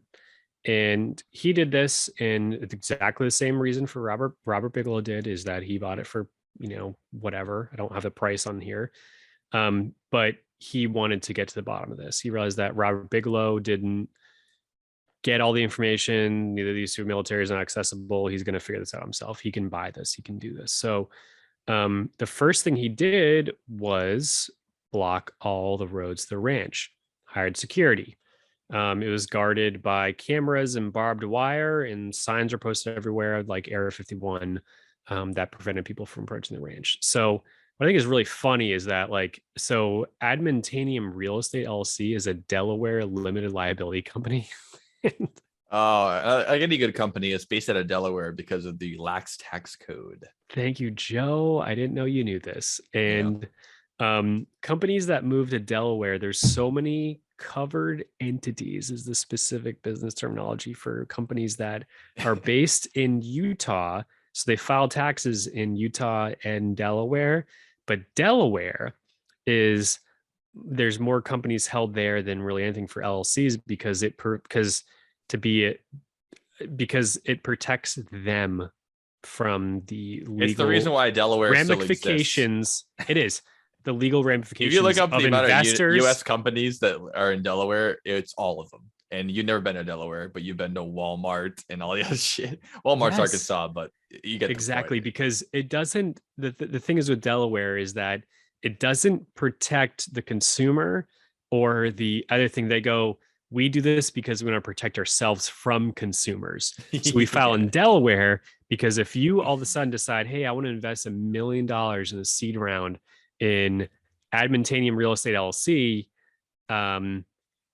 that's all good. But you find they're in Delaware, it means that if the company shits the dick Your up options the ass, you cannot sue them. You cannot do anything. You have no rights as the person. So like if you're a company trying to help people or you really, really mean the best in this world, you could do Delaware because there's less risk, but it also makes you look a little sketchy because you know that people are going to know this. Like if you let's put it this way, they're not advertising they're in Delaware when they're taking investors in. They're not saying, oh, by the way, we're shielding ourselves from you across country. And if they were open and honest, they would say that, which they're not going to. It is, yeah. Hey, just for the fact we're incorporated in Delaware because we know that if shit hits the fan because it's a huge risk, you guys are fucked. So that we're in an island off of Turks and $50,000 Caicos. We're based out of there, but don't worry about that. Oh yeah, that sounds real legit. Cool. I'm very, very confident in my investment then. Exactly. So they're a Delaware company, which love that. And they, under the classification, they provide recreation facilities, entertainment services, namely creation, development, production, and distribution of multimedia content, internet content, motion pictures, and television shows. So, and they had to file an additional trademark for expanded use on cups and mugs, shirts, short sleeve shirts, sport caps, and hats. Because you got to do it all. You can't just have you got to make them Delaware. merch. You got to make sure that you've got shirts and hats. And this was all approved this year. So now they can sell hats and gloves and that's how you know that they're up and up. You know, all those great, you know how NASA, when they were developing the space program, they were selling hats because they were trying to make as much money as they could before it all fell apart. Yeah. No, of course not. They were investing in what they were trying to do, not selling merch and say, I want to believe. I mean, I have no shade against people in Roswell, New Mexico making a buck or two, but obviously they're not investing in UFOs. They're owning a diner. So I don't blame them. But when you're a company that's looking into unexplained things to sell merch on the side, it's bad luck. You could at least make another company based out of Arkansas to kind of shield that. Yeah, well, we're not lawyers. And the thing is, they know we're that not. like they're like just like the Curse of Oak Island. These are all History Channel shows. They're probably all incorporated in Delaware. And they want to get the truth out there, but the only way for them to receive funding is possibly through doing it through media. But so, you know, I wouldn't know that they're making a ghost hunter story and this is how they do I know. Yeah. So we'll get into it. I like to think the best, and they're like, hey, they really want to get to the bottom of this. You got a real team, like whatever. Like I trust the Oak Island guys because again, I don't trust any of them. We're talking the same thing here. You've got an oil magnate, and that get off topic for a second, but like that one of the Vagina brothers, Wagina, the Vargina brothers. No, dude, I know Vargina. No, and brothers are literally vagina, but replace the V with an L. Vagina brothers, but they call themselves Lagina brothers because they're Italian, but it's Lagina, and I'm a big fan of them. I think they're great, and you know, Dan Blankenship is the Romano. I know. Yeah, exactly. The funniest thing ever is that like Blankenship, funny name. You think it's just exclusive to MXC. It's not. It's also in the Curse of Oak Island in Nova Scotia. Vic Romano and Vicky Blankenship. Teddy Blankenship. Yeah. So Dan Blankenship died a couple years ago. He's an old guy. RS in peace. You're the man. Yep. But it's the same fucking channel. This is on the History Channel, just like the Curse of Skinwalker Ranch, The secret of Skinwalker. Secret Skinwalker Ranch, not the curse. Curse of Oak Island, Secret Skinwalker Ranch. I can see why I screwed up though, because it's supposed to be cursed, the land. So They didn't want to do it twice. So, anyways, they're both getting to the bottom of things. Oak Island is another episode, but there's a lot there. And Skinwalker Ranch, there's a lot there too. So they said, hey, you know what? they brought in the Uinta guy, not Navajo, to go and bless the land so they couldn't dig on it. I saw the whole clip. It's fucking insane. They did, and then they dug on it. It's a bunch of fucking The whole thing. uptight white dudes with crew cuts with $1 million being like, is it okay? We respect the land. And then the guy Well, like to throws be some honest, seeds Joe, out. This I mean, fucking sellout guy, dude. Joe, if you knew what you knew, and I know you're a lot less superstitious than I probably watched most of the your listeners show. of your podcast, I watched it. would you feel comfortable operating an excavator and digging 30 feet down on that property? Would you just go, hey, I want to do this just to prove it? To No. risk physical harm, because what happened to the guy who did that, he got some sort of crazy subdermal cyst in between his skull and his skin from literally nothing. That It is- happened. They show in the that is show. Scary. Yeah. Yeah. So like a That's not subdermal good. cyst, your derma is your level of skin. So if you Mhm. take under the skin cyst is what that means. Yeah. yeah, exactly. And it was in between his bone and the skin. And it Mhm. was like the size of a fucking, ping pong ball Yeah, that's not out good. of nowhere. And they're like, this is typically what happens with skinwalkers, is that they, Mm. at the very least, cause physical harm in some way to make you get the fuck out of there. Yeah, I mean, there could be bad spirits and bad juju, or there could be the fact that they're under a designated oil shale reserve. Under that, it's and then hundreds of miles under that property. The tail end is Skinwalker Ranch, and they might not want you digging under there because you might find some oil which could belong to somebody else later, and maybe you get a Scooby-Doo level villain there being like, oh, I guess you got a cyst in your neck. Oh, what are you gonna do? Oh, yeah. It's because of the But- curse. Let's hire this Native American guy to come in here and sprinkle some raisins on it, and then we're all good to dig in here. Which is, they're looking for Skinwalker Ranch. There's actually a bunch of resources under there. They don't want you not digging because there's spirits. You're not digging because you might make $1 billion more dollars. They don't want you to make, and someone else will get there first. Yeah, no, this is true. I know families from Texas who have sold property for a billion, like just so many millions of dollars. They've never dug there for oil shale, but on the topographical map, it goes like It's well right beyond there, that. yeah. But it's Mhm. right there. It's like you can see a reason why they want people to dig there, because you're not going to dig up a skeleton of a chieftain. You're going to dig up a bunch of oil, and it's going to be worth a lot more than it will be for the dead cows. Well, all right, so they have shown videos of unidentified flying objects. Yes, unidentified flying. object. Unidentified flying objects. Sorry, guys. I probably said that 10 times in the podcast. So I've I'm not even had talking shit. 3 or more chocolate milks on this episode, and sometimes they get to your head. I've said that many times. They can't explain them. They send up drones to go see them. They get taken down.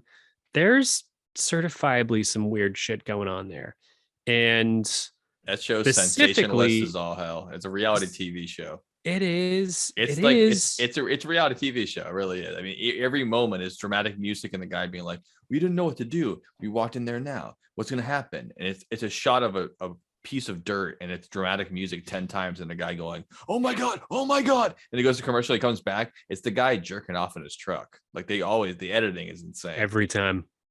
every time. Every time he's driving the truck. But like, I there's a little more to it. We'll have to see. I mean, he did. Brandon I think Fugel we did saw buy it. plenty. I think we saw plenty in that show. It's a bunch of charlatans making their cash, being famous. It's good to be famous. Same where Robert Bigelow wants to be involved in Skinwalker Ranch. No one even knew who he was until he bought a ranch full of spirits, and now he's famous. And he's a complete maniac. He's insane. He has nothing good to say about science at all. He's a great real estate mogul, billionaire genius, financial genius. It always reminds me of how dumb people can be in one aspect and not the other. He will talk circles around me financially. I'll never be worth as much money as him. And he can probably talk shit about me about how lazy I am. But one thing I do know is that there's no fucking ghosts there, dude. Spend all the money you want. Spend all the money you want. Get Harry Reid involved. Harry Reid must be a genius, right? Because he's a Nevada senator. Who would be a great senator of Nevada? A guy people in Nevada would vote for. That's all. I don't know what Harry looks like the rest of them. My thing is like, he's a genius when some things. I'm sure he's a very smart man, but then he also believes that angels are bringing his babies to him like a stork. I mean, you don't have to be smart in every way. You can be smart in some ways. It does blow my mind the amount of people who are much more intelligent than me, but do believe that these circles, crop circles, need to be investigated for billions of dollars. all right, I'm not getting crop circles yet because crop circles, I'm a firm, no questions about believer in. But These Skinwalker people Ranch, believe in Skinwalker ghosts, Ranch, and they're I'm not saying millionaires. ghosts, but Skinwalker Ranch is slightly different because they should, it's talking about reality TV. Let's make a reality TV show about sending people there for a month. Let them stay there and then let's see what's going on. Well, no one wants to make the pretty show realistic- because if nothing happens, it's worth no money. So you have to edit it, add the sound effects, add the lights. Like it's the Elon whole reason Musk why I think has the show is money. bad is because when you pay money to make the show The Secret Skinwalker Ranch, something better fucking happened or we wasted our money. So No, they we're make not, but shit let's happen figure to it make out. it Like- worth money. They don't just film. Let's film for 5 years and then if something happens, we'll make a documentary about it. Not let's make a show in 10 months and shit better happen or that's it. That's what the show is. They need shit to happen or it's worth nothing. Just like Robert Bigelow's NIPS program or DIPS, whatever it's called. It was called NIPS 69. NIDS. It was called NIDS. Oh, NIDS, He needed things to happen there. And you're hired by him to research unexplained events at Skinwalker Ranch. You better have something to say about it or you're off the payroll. Goodbye. That's not research. That's a show you're making. That's investment. Our generation is not falling for this bullshit. So my thing is that like, you know, that dude's a fucking boomer as fuck. And I'm just going to say it right now. I So agree. all's good, whatever it is. But like, if I had Elon Musk money, I'd be like, all right, well, let's start it. Let's do a 6-month pilot of Skinwalker Ranch season fucking 3. I'm running the damn show and I'm going to select randos that are not mentally insane, which is pretty hard to find. But Yeah. 'Cause they have to agree to it too. Yeah, It's a anyone- self-selecting group. yeah, I can't find one friend of mine that actually fits this qualification or I can't family think of member. any. Definitely no family members and definitely no friends. I don't know. If Not it's sure I'm going to stranger. figure this one out, but not even anyone ever.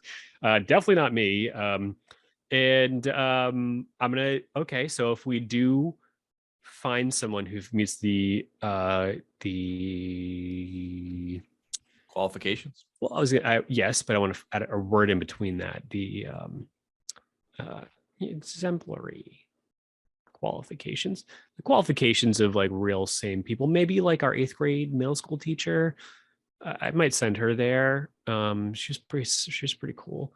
I'd probably send your fan. mom. Your mom's pretty down to earth and cool. Your St. Michael's teachers. Yeah, St. Michael's teachers. I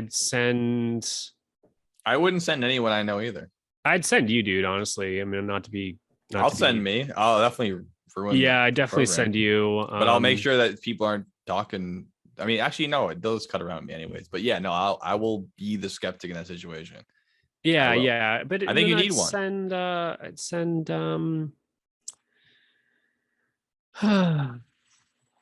Lex Friedman. Yeah, he'll be there. He'll be like, Yeah, I'd send him, and I'd he'll be send like, Joe- in the dude, Soviet Union, people didn't have money to spend on ranches, but now we do.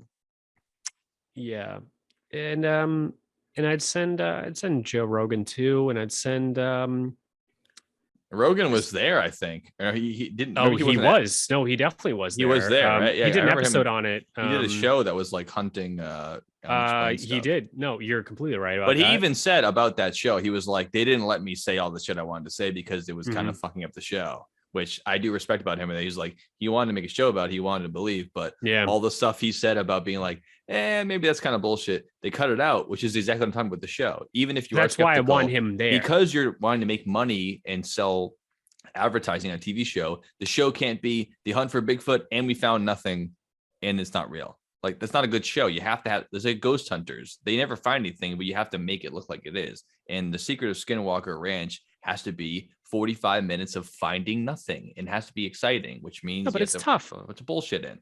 I If hear it you. wasn't But a like, TV show, if it was a documentary about the research, Then you can make your own story, and the story could be about how people were involved, how they got involved, how they didn't find anything, what they thought they were going to find. It could be a full story, but a TV show called The Hunt for the Skinwalkers, dun dun dun, Monster Quest, rare. It has to be like an intense UFO hunting show. It can't be unbiased. It's the reason you made the show is to make money off of finding the fucking Skinwalkers. If you don't find them, you better make some shit up, or else Yeah, Dawn but like, and I feel like Bounty you're won't doing pay the us. service like Fox Mulder in the X-Files. You know, like he wants to believe.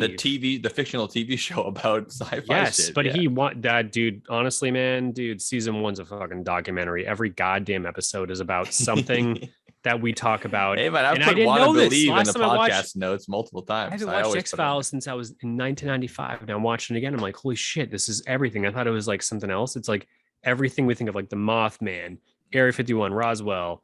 This, like, it's compelling. It's everything. compelling because It's insane. things It's that we like talk all about. the same shit. Like all these other shows, like Ancient Aliens, think they're original. It's like you're just literally, this is just another episode of the X-Files. Anyways, moving on from that. But no, if we were to have season fucking 2023 of Skinwalker Ranch, just no bullshit. Like, look, I'm Fox Mulder. You're Scully for real. I mean, honestly, you've had the same fucking hair color and shit. And I've, you know, like I want to believe, you want to disprove with science and facts and MD stuff. You know, the good thing about X-Files is that it's all real and Scully is wrong.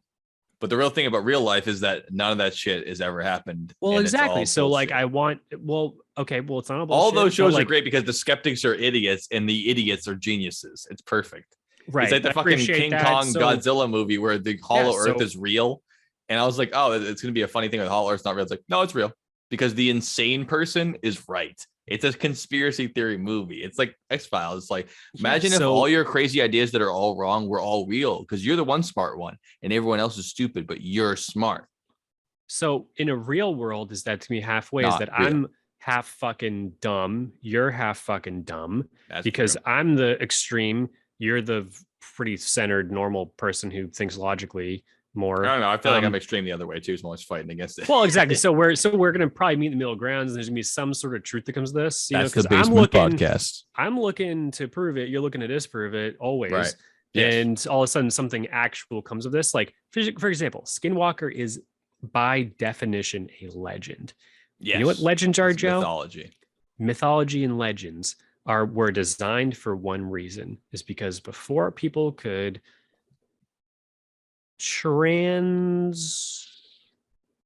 Late. generation information, what's the word for that? Passed down. Pass down information. Yeah. It was a lot more fun. Intergenerational. To give intergenerational knowledge, it was a lot more reliable and effective to play the game of telephone with a story that's memorable. So Absolutely. The that oral story- tradition is older the than writing. oral right? tradition is always going to be a little bit more blown up and a little bit more exciting than the real story, because if it was the real story, no one will remember it. That's So true. with every single legend and oral tradition that people think is fucking insane, like Loch Ness Monster or like whatever it is, there's probably a small hair of truth to it because it was a warning. Mhm. Like, oh, hey, you know, like even the Muffin Man song, you know, this is more recent in time, but everyone knows the Muffin Man on Blueberry Lane or whatever it is. The Muffin Man was a fucking pedophile, and it's a true story. Wait a minute. First of all, it's Drury Lane, but also, what is the story? What is the like the message of the Muffin Man? It's It's a good question, Joe. That- Thanks for asking. I thought the song was just "Do you know the Muffin Man?" It wasn't "Stay away from the Muffin Man." Don't open your doors. Don't get in his van. Can you Don't share get the in Muffin? this Muffin Can you tell us van. the Muffin Man story, please? No, Just like- I'm asking you. No, because just I don't know the exact words. Like, do you I don't even know think the you know Muffin the Man, story of the the Muffin Muffin Man, the The Muffin, Muffin Man. Man. Do you know the Muffin Man? He's Who lives living- on Drury Lane? That was Yes, Blueberry I Lane, know but- the Muffin Man. The Muffin Man. That's all it is. It's not. And then don't go in his van because he will touch you where it's naughty. It doesn't go. It isn't part of the story at all. All right, you don't have a van. It's not then. the So- Candy Man. Anything with the Candy Man? Nope, Muffin Man, dude. Straight up Muffin Man, 100% Muffin I Man. don't know this one. Trust I me, don't know Muffin Man in his van is not part of the story because you know a van back then. This is Black Plague Days. Muffin No, that's Man. Ring Around the Rosie, Pocket Full of Posy. Thank Ashes, you. ashes I know, shall but it's the fall same down. time. same time. It's that Muffin old. It's Man- from the plague times. The Muffin Man is the first ever documented serial killer. Before Jack the Ripper, it was the Muffin Man. So the I did not Muffin know Man was this. a child's tale to scare, because he killed kids, and Oh they my wanted God. to share this, get the kids in this. Like, if you see, if someone's offering you muffins, run for the fucking hills, because this guy's trying to kill you. I don't think it's part of the song though. Dude, it is, man. Like the Muffin Man. The Muffin Wow. Man is straight up a serial killer, That's terrifying. kid serial killer. Oh, So they God. taught all The the worst kids kind. this fun song to remember that, like, this guy, like, instead of telling a kid, hey Brian, if someone offers you muffins, say no. You know, they're Yeah, like, that oh, doesn't hey, here's stick. a song. Yeah, Yeah. exactly. So legends and myths were made into like these really fun fucking stories because people could pass them down and they'd be more accurate because they're a little more blown up. They're not the exact same thing. Yeah, heroes are remembered, but legends never die. Bingo. But there's always a hair of truth in all legends, Mhm. because they were designed not just to be stupid fucking stories, but as a warning, just like the Muffin Man. That So I absolutely agree with. yeah. So anytime that there's like, you The go back Muffin in Man thing, I'm time- still not sure. dude, you gotta look at the Muffin Man, man. I'm Like telling you, this is the thing. Rumpelstiltskin, mermaids, Selkies, Hansel and Gretel. Those are all tales where I'm like, I clearly see where it's like a cautionary tale. But the Muffin Man, I just don't know the lyrics enough to know that you should be afraid Dude, of it. the in first any documented serial sense and form. killer was giving out muffins to kids and Wow. killing them. That's nuts. This is it. So you gotta Scary. watch out for the Muffin Man. So Wow, he lives in Drury Lane. I know that much. I thought it That's was scary Blueberry Lane, but I know it makes more sense because it's Blueberry Muffin, but that's not the lyrics. Of the song. Blueberry, It's dreary, kinda sounds dreary, similar. like a Yeah. dreary day. I guess that actually adds more to your. Sounds very London to me. Yeah, very much Yep. so. It reminds me of like Sweeney Todd with the meat pies and stuff like that, more like Jack the Ripper style Mhm. stuff. But yeah, but do you want to take our next commercial break and then Yeah, commercial take the rest break of the time. stuff? We'll see you guys when we get back. All right. Do you know the Muffin Man, the Muffin Man, the Muffin Man? Do you know the Muffin Man? Yes, I know the Muffin. Nailed it, dude. But just a month ago, right after we excavated a mysterious pit near Homestead 2, that night while we were eating dinner, both Caleb Bench and I saw a glowing object near my trailer.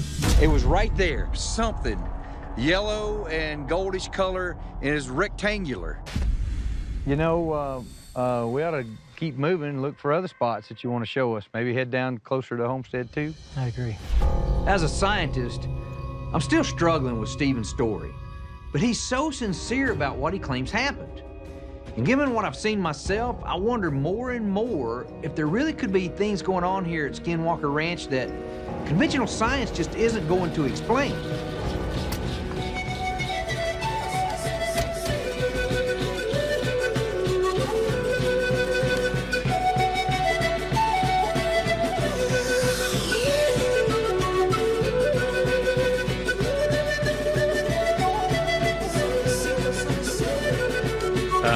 All right, guys. It's Dylan and Joe from the It's a basement podcast. yeah, you probably heard it before. It's the Dylan Joe Basement Podcast, djbasement.com for more information, to learn more about this podcast that you listen to. If it's your first time listening to it, we thank you for coming today. Welcome, you skinwalkers, you. Welcome, you Skinwalkers. We enjoyed a nice rain last night to finally moisturize this earth of the long drought of the summer before the Moisturize winter it. snow. And with that snow comes the state of Utah, where our friend and infamous Utah Ranch Aerospace billionaire successor, Brandon Fugel. He bought this property from Robert Bigelow in 2016, who was the aerospace guy. That's why I said successor. Mhm. Brandon Fugel bought this property for one intent: to work with the History Channel and get to the bottom of this on live TV, just like in the same fashion as the Curse of Oak Island. Yep. Or Monster Quest, or Hunting Bigfoot, or Ghost Hunters, or Ancient Aliens, or you name it. That's right. Fugel is a science fiction geek. He has a large movie memorabilia collection. Shocker. Shocker. Complete with the shot up jacket Arnold Schwarzenegger wore in the Terminator. That's really cool, but that's some millionaire shit right there. Yeah, exactly. But it's It's not like as buying cool. Boba Fett's helmet from Return of the Jedi. Like that is cool, but you spent like $2 million on a piece of metal. Yeah, and it's some real nerd shit. Like if I was gonna do it, I'd be like the richest people in the world everyone thinks is like Bill Gates or Elon Musk or whatever. It's actually Saudi Arabian princes who don't disclose their tax information, so no one knows how much but they really think that there's a trillionaire in Saudi Arabia. And it's their like royalty because they don't disclose these type of things. And those type of people don't buy used clothing from movie sets and hang them. They buy things like the Ark of the Covenant and keep them in their bathroom. The actual thing. Like the real one. Like all of a sudden you're taking a pee and behind the toilet is the Ark of the Covenant. And they go, is that the real one? They go, yes, but no one can prove it. Or they buy the black market art from the Isabella Stewart Gardner Museum. Yes. Well, that's where it is. We know this. Like just for them, it's more fun to know that they have the original concert from Vermeer stolen from the Elizabeth Stewart Gardner Museum. Yeah, that they paid, unassuming in their bathroom. It's not like in their bathroom, case. And no one can prove it because it looks just like a replica. Because replicas are that good, and they go, "This is the actual one." But you can bring the FBI from the United States or whatever it is to prove it, and they can't. It just looks like a replica because it is a replica. But it's a real one, or the original 10 Testaments. 10 Commandments. The original 10 Commandments above their fireplace, and they go, "This is it. These are them." Oh shit! I can't show it because it's the things of a person. Oh yeah, like Joe has one of the original ones right there. If you can see, if you're listening, it's being censored by YouTube, and on our feed you can see it clearly, but on your feed it might look like nothing because it's censored. Yeah, Joe looks like nothing. But Joe has one of the original paintings. But no one will know. We can say it's original, but it could be a replica, but no one really knows. But that's real money, is buying the 10 Commandments and putting it above your fireplace. And Robert Bigelow, sorry, I mean Fugel. Fucking Brandon Fugel bought some used Star Wars clothing from the original Terminator. Well, no, he has Star Wars too. Of course he does. Yeah, I know he has kind of all that stuff. So it's like, that's cool, man. That's great. Good use of your money. Yeah, exactly. It's not like having Franz Ferdinand's clothing that he was assassinated in before World War I. That's didn't that go on sale this week? I heard something about Franz Ferdinand. It was the gun. It was the gun they used. Yeah, it's what I'm saying. Buy that if you want to impress people. Yeah. You want to really impress people? Buy the gun that killed Franz Ferdinand. This piece of metal started the Great War. That started everything fucked up in this whole world since like everything bad has happened started because of that gun. Buy that, put it in your toilet, put it above your bathroom. It's as close as you can get to like a mythical item, like a gem of magic, like that gun. It's like this little piece of metal has the power to shape the world for the next 200 years. Like, what? Yeah, This is and the gun. It's like, no, it did. It what happens? Yeah, and it did, and put it above your bed. I put it in my glove box in case I get pulled over. Show people exactly. Like, oh, we found this gun. It's like, don't touch that gun. But this is my gun now. Yeah. And that's Saudi Arabia money for you. Or Fugel money. Sorry, United Arab Emirates money. Tell us more about Fugel or whatever you're gonna say. Fugel really likes helicopters and likes to assess property. And he purchased Skinwalker Ranch following months of legal negotiations. He believes that he was the ideal successor with a background in commercial real estate development and a passion for science. And he also lives and works in Utah. And a bigger passion for science fiction.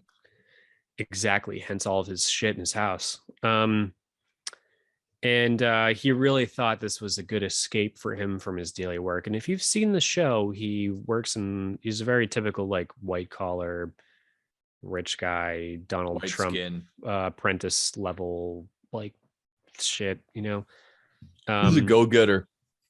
Yeah, exactly. So he bought this because he wants to make history. He thinks that there's we know something who here. he is now. We wouldn't have known before. What? We know who he is now. We would not have known about Brandon Fugel before this. There's no reason for us to know who he is. Unless you we're in can- the southwestern real estate market, wouldn't have happened. So I can see the appeal of these rich guys being like, hey, I'm huge here, but unless I'm like part of the public image, I won't be famous. So I'll start a whole show about this. Yeah, exactly. The meal History estate Channel will market. buy it. Those assholes. They don't have to buy it. I'll make the whole show for them. They can buy it on a dime, and then I can be a public figure. Exactly. I'd love to make fun of him. Me too. But I do believe in his mission. I mean, he specifically just does not think that this is a place for ghost hunters to get their jollies. Well, he's getting his jollies. He's on in TV. a serious scientific endeavor that requires patience and humility. He's Yeah, committed a humility significant with commercial breaks for OxyClean. exactly. But he really wants to figure this out. I believe that much. And he believes something's there. I mean, the guy did buy it at the end of the day. So, I mean, You got to give him that. You have to give him that. He did buy it. yeah. So that's really who he is. He's a real estate mogul, has his own shit. He's Tales from committed to the some. history of the property in the area, and he has nothing but the utmost respect for the land and the tribes that surround it. I doubt that last part, but I definitely hear where he's coming from. And I Well, hope if he you finds watch the something. show, he definitely doesn't fuck with it the same way I would. Like when I go to all my They Halloween hired things in Salem. one dude who is willing to be on History Channel and sell out his tribe to throw raisins on the ground. I don't know if he respects the tribe. To me, it reeks of like a theater. He brings in one guy who's willing to be on TV and say, I'm gonna do a prayer and shake the stuff, and then you're all good to go. And they're like, he's like, I hope you won't be digging on this ground, thinking about that. And the guy's like, yeah, no, yeah. And then they do it right away. It's the equivalent of like being like, we'll trade you Manhattan for 4 pairs of shoes and a gold ducat. And they're like, okay. It's like, we respect them. Like, no, you don't. You're taking full advantage of the land and the people. And I'm not talking about taking advantage of the guy in the show. The guy in the show sold out. He sold out his tribe to be part of this shit and use his traditions to vindicate and legitimize this fucking dog and pony reality TV show. I don't think. Well, the interesting thing is that, like, especially in the respects X-Files, the land, respects the people. I couldn't disagree more. I think he's fucking putting on a show. well, especially in the bullshitter. X-Files episode, is that like the most important thing about the people who were in the X-Files episode, the Native Americans, is they did not want to talk to the FBI. They didn't want to talk to the police. They didn't want to do anything.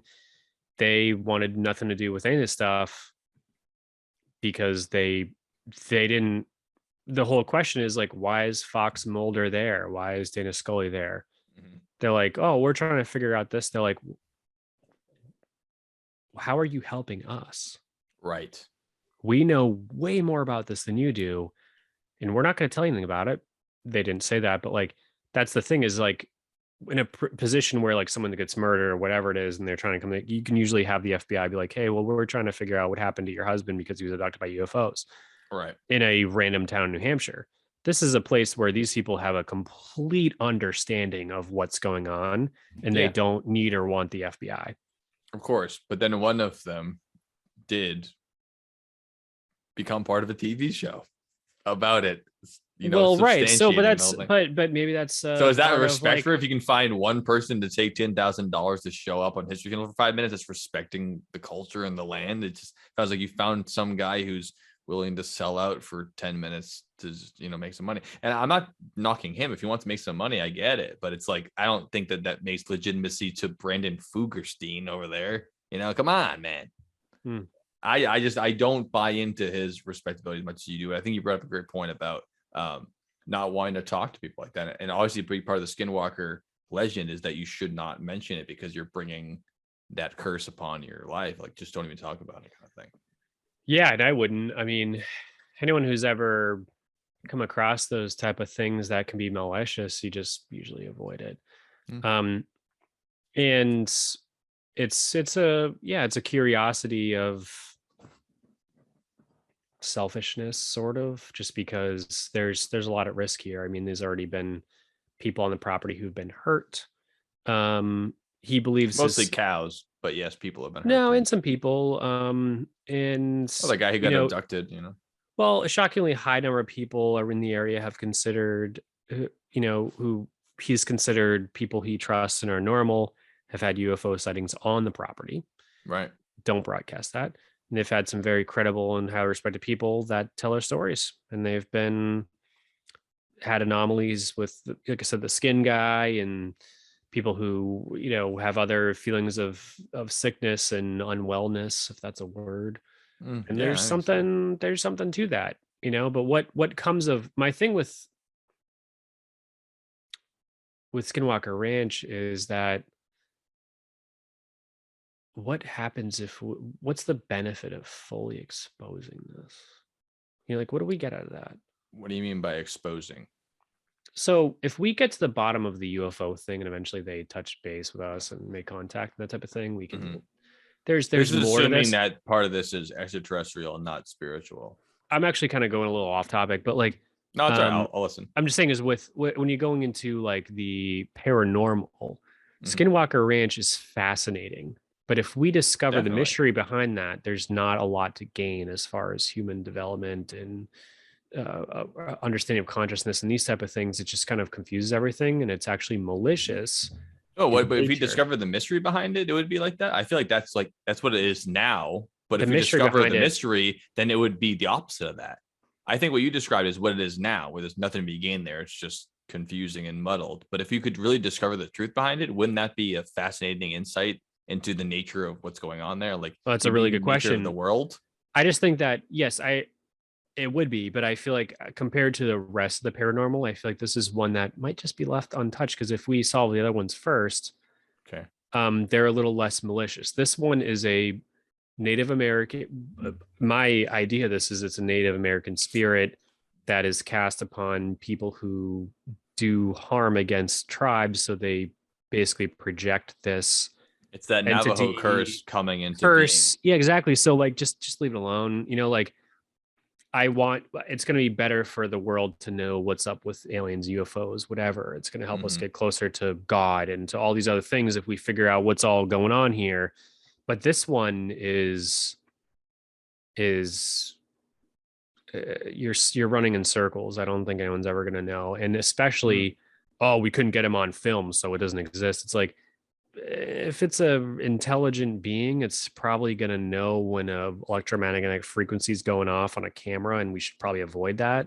So you're never going to get evidence of something that's especially malicious like this, that's turning in from a human to a wolf, Well, that would have to be the incentive of why it changed that way, because especially in the modern day, I mean, the guy, when he bought the place, put barbed wire up and put cameras everywhere because he does want to catch this footage.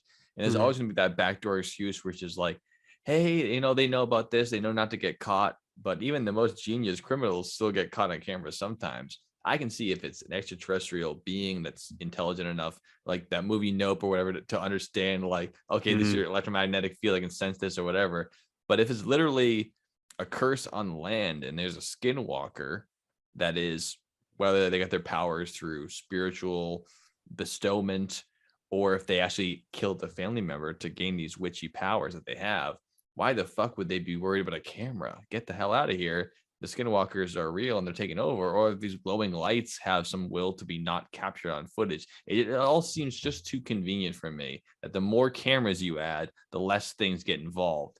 For somehow they want to be recorded with your eyes and your brain, but never a camera, never this piece of technology. You can't be seen that way. No way to prove it again. No way to recreate it. They only want you to be seen by your eyes in the moment and scare you.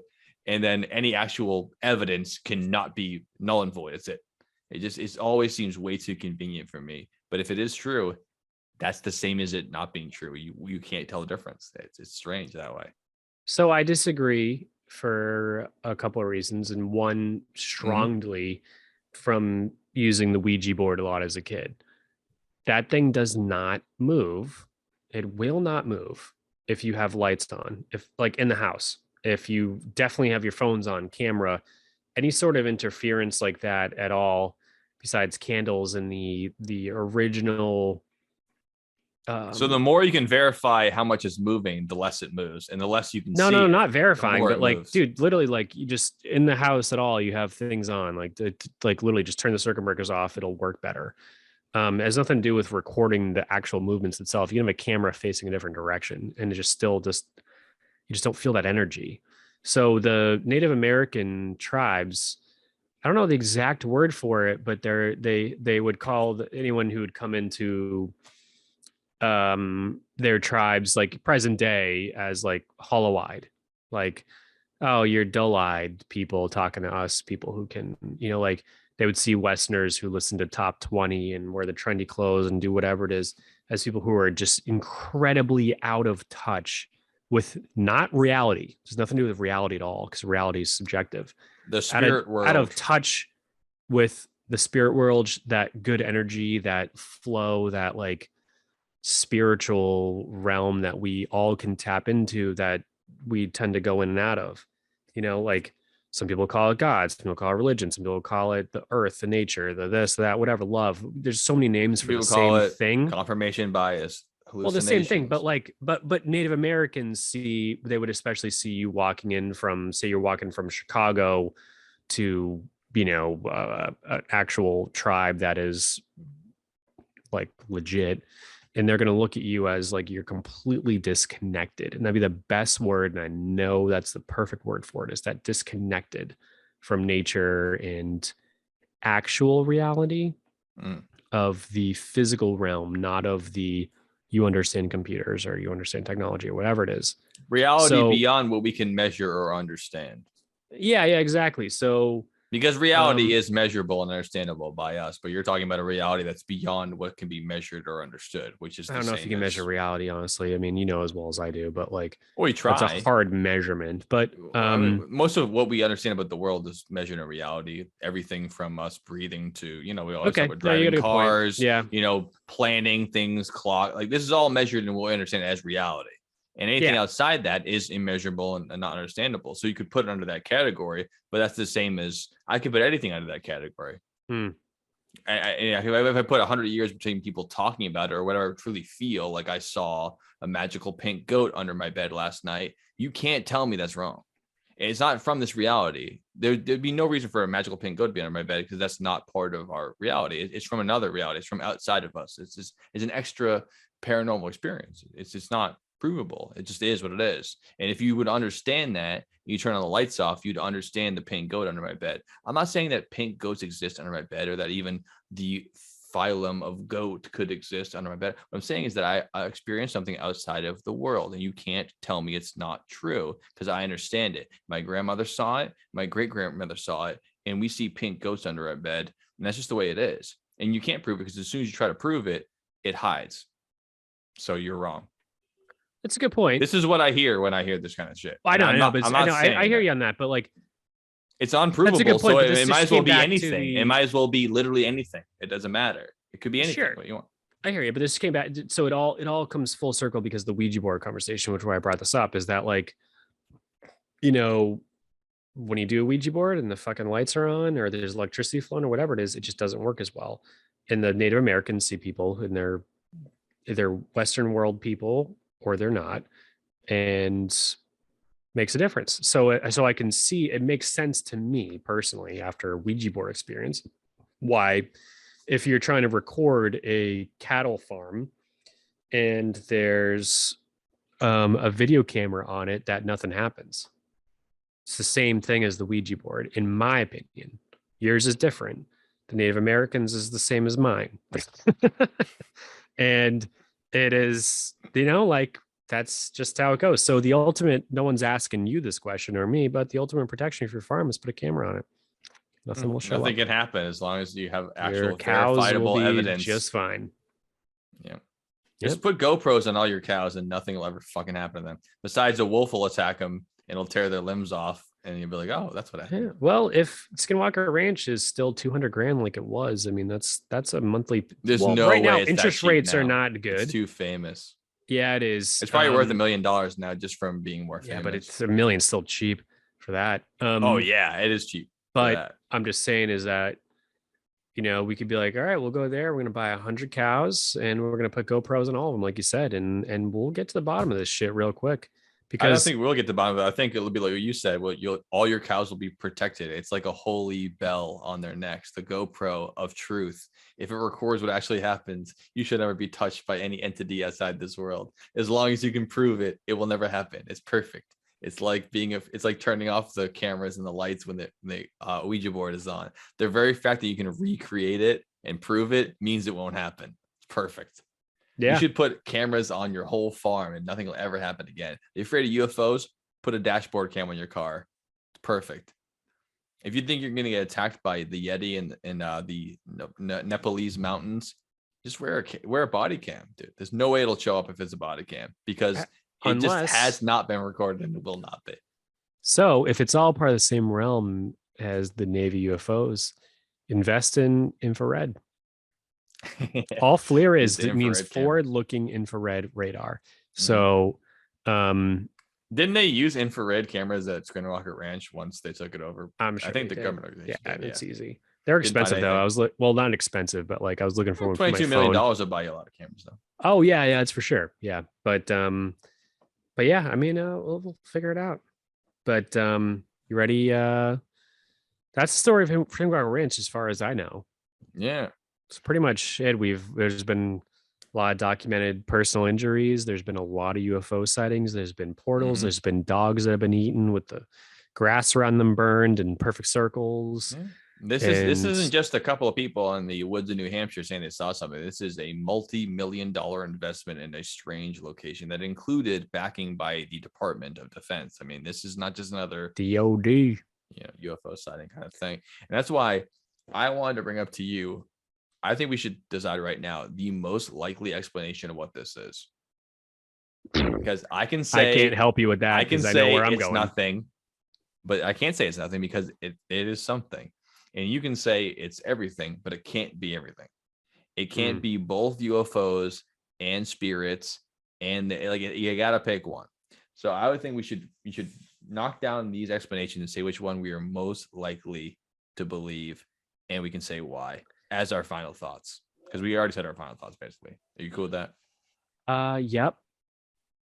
I feel like you put me in between a rock and a hard place because this is a pretty hard topic to do these rules on. And let me tell you what I think this is. Let me tell you right now, as an explanation, you can, after we're done with this, you can give me what your full explanation is as your final thoughts. And when you're picking one of these, you're not saying this is what it is. You're saying this is the most likely of this list. You're not saying this is the answer. But if I say it's Fudgy the Whale, you say 0%. That's not you saying it's not Fudgy the Whale. It's saying I don't think it's Fudgy the Whale. Okay. All right. So are you going to quiz me first? How are we going to do this? No. I'm just going to list these explanations. And I'm going to give a percentage. You don't have to do that. You can. Do you want to do that? I like the percentage one. Yeah. Because I'm a good 24% guy. Okay. I can throw a real number of my brain. Right on. All right, I'm ready. Do it that way then. It's like spin the wheel, but on here's the list I have, and it is possible explanations for the happenings at Skinwalker Ranch. It goes like this: ghost, spirits of dead people. Wait. I was going to say ghost. 0%. Okay. Aliens, meaning beings from another planet visiting Earth.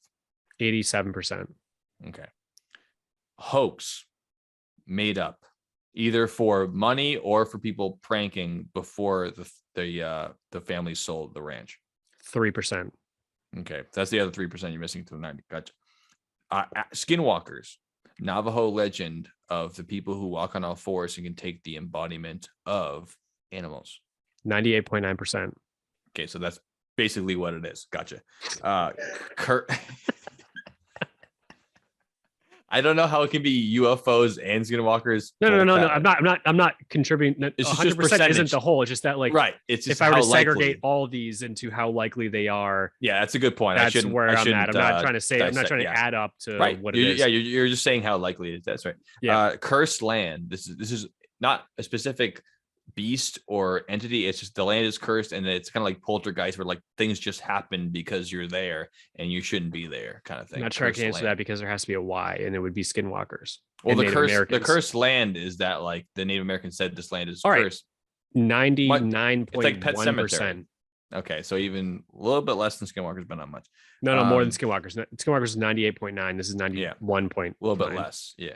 How about rare natural phenomena? We're talking about like you said, the gases, lighting, weird magnetic fields, like some kind of like weird natural thing, like the Northern Lights. If you saw the Northern Lights in the middle of Utah, you'd be freaked out. But if you see them in the North Pole, you're like, oh, it's just part of the world. It's very strange and odd, but it's understandable. Yeah, tricky. Ball lightning kind of stuff.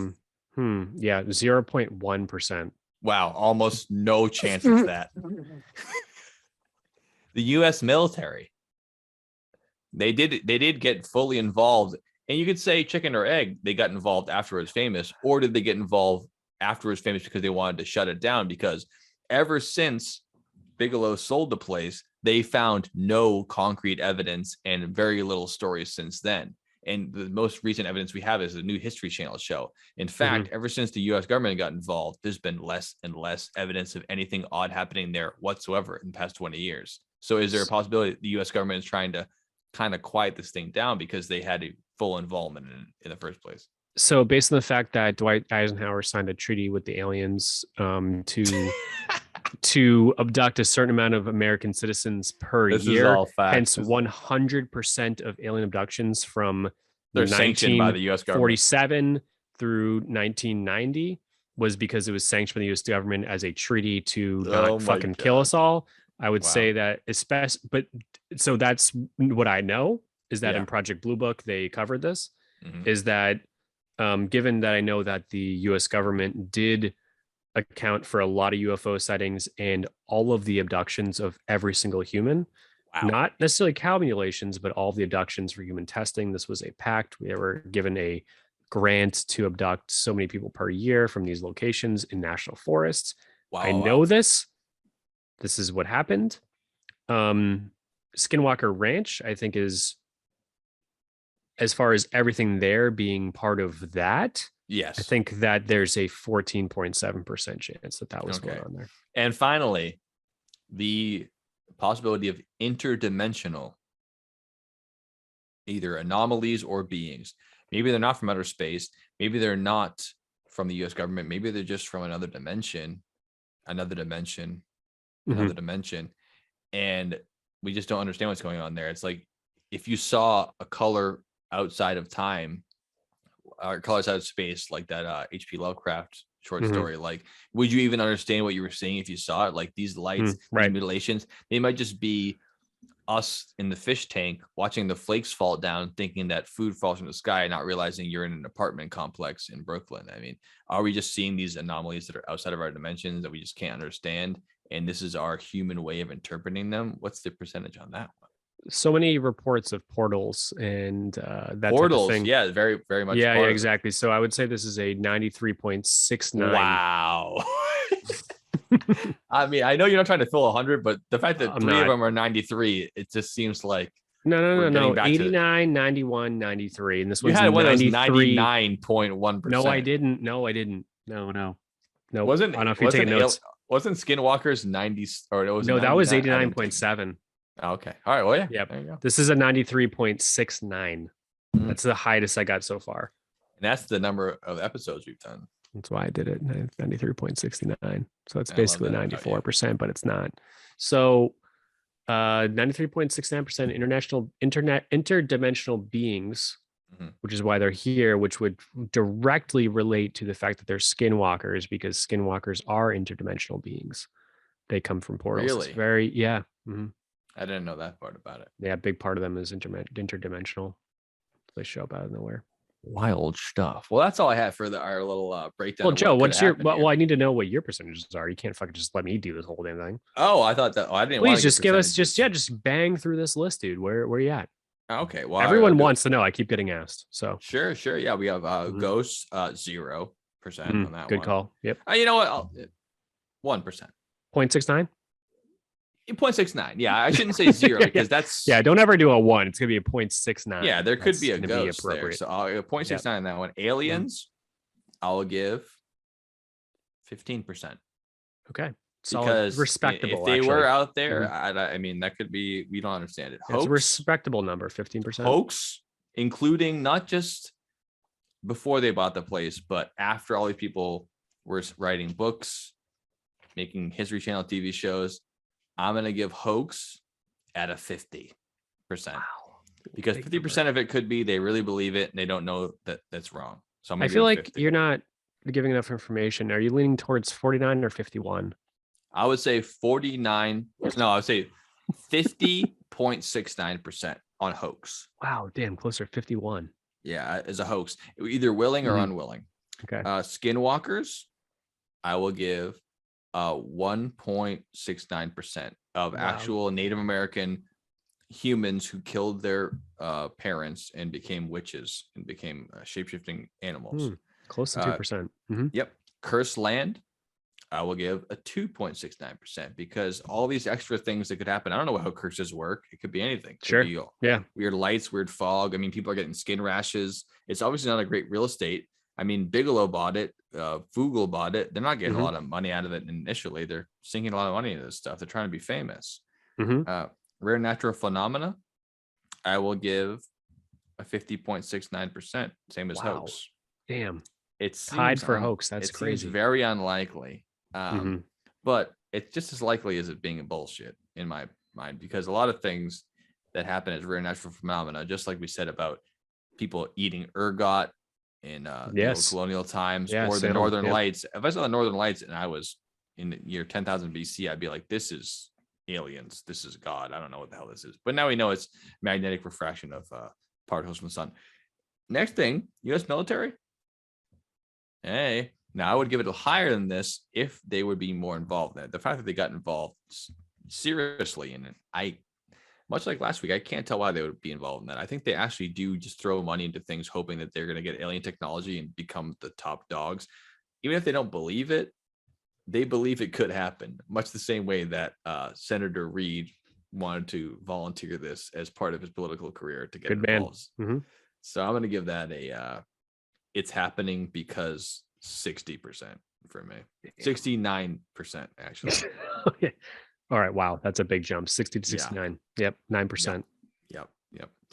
And then interdimensional beings, I'll give it a 20.69% because I think that I don't think this is what it is, but if it is what it is, it's just as likely as anything else because we're not going to be able to understand it. It's like someone speaking to you in a different language and you're saying their spelling's wrong. It's like, well, how do you know? You have no idea what that's like. You're just experiencing it as your language. You don't know what their language is like. You don't know where the subject and predicate happen or the punctuation. So anyways, that's my guess. Those are solid numbers, Joe. Those are all respectable, thank you, realistic, fully accountable for your actions numbers, Joe. But when it's all said and done, unlike a lot of things we talk about on this podcast that I know it all, and I think I know how it actually went down. Here's how it went. This is how it is. This is why people are wrong. In this particular case, it's just so much involved. I really don't know the answer. I don't know. I don't think it's. What was this final thoughts? I mean, what are you doing? I'm sorry. I don't know. I'm saying I don't know. I'm not acting like I know. That's all I'm saying. Okay. All right. Final thoughts.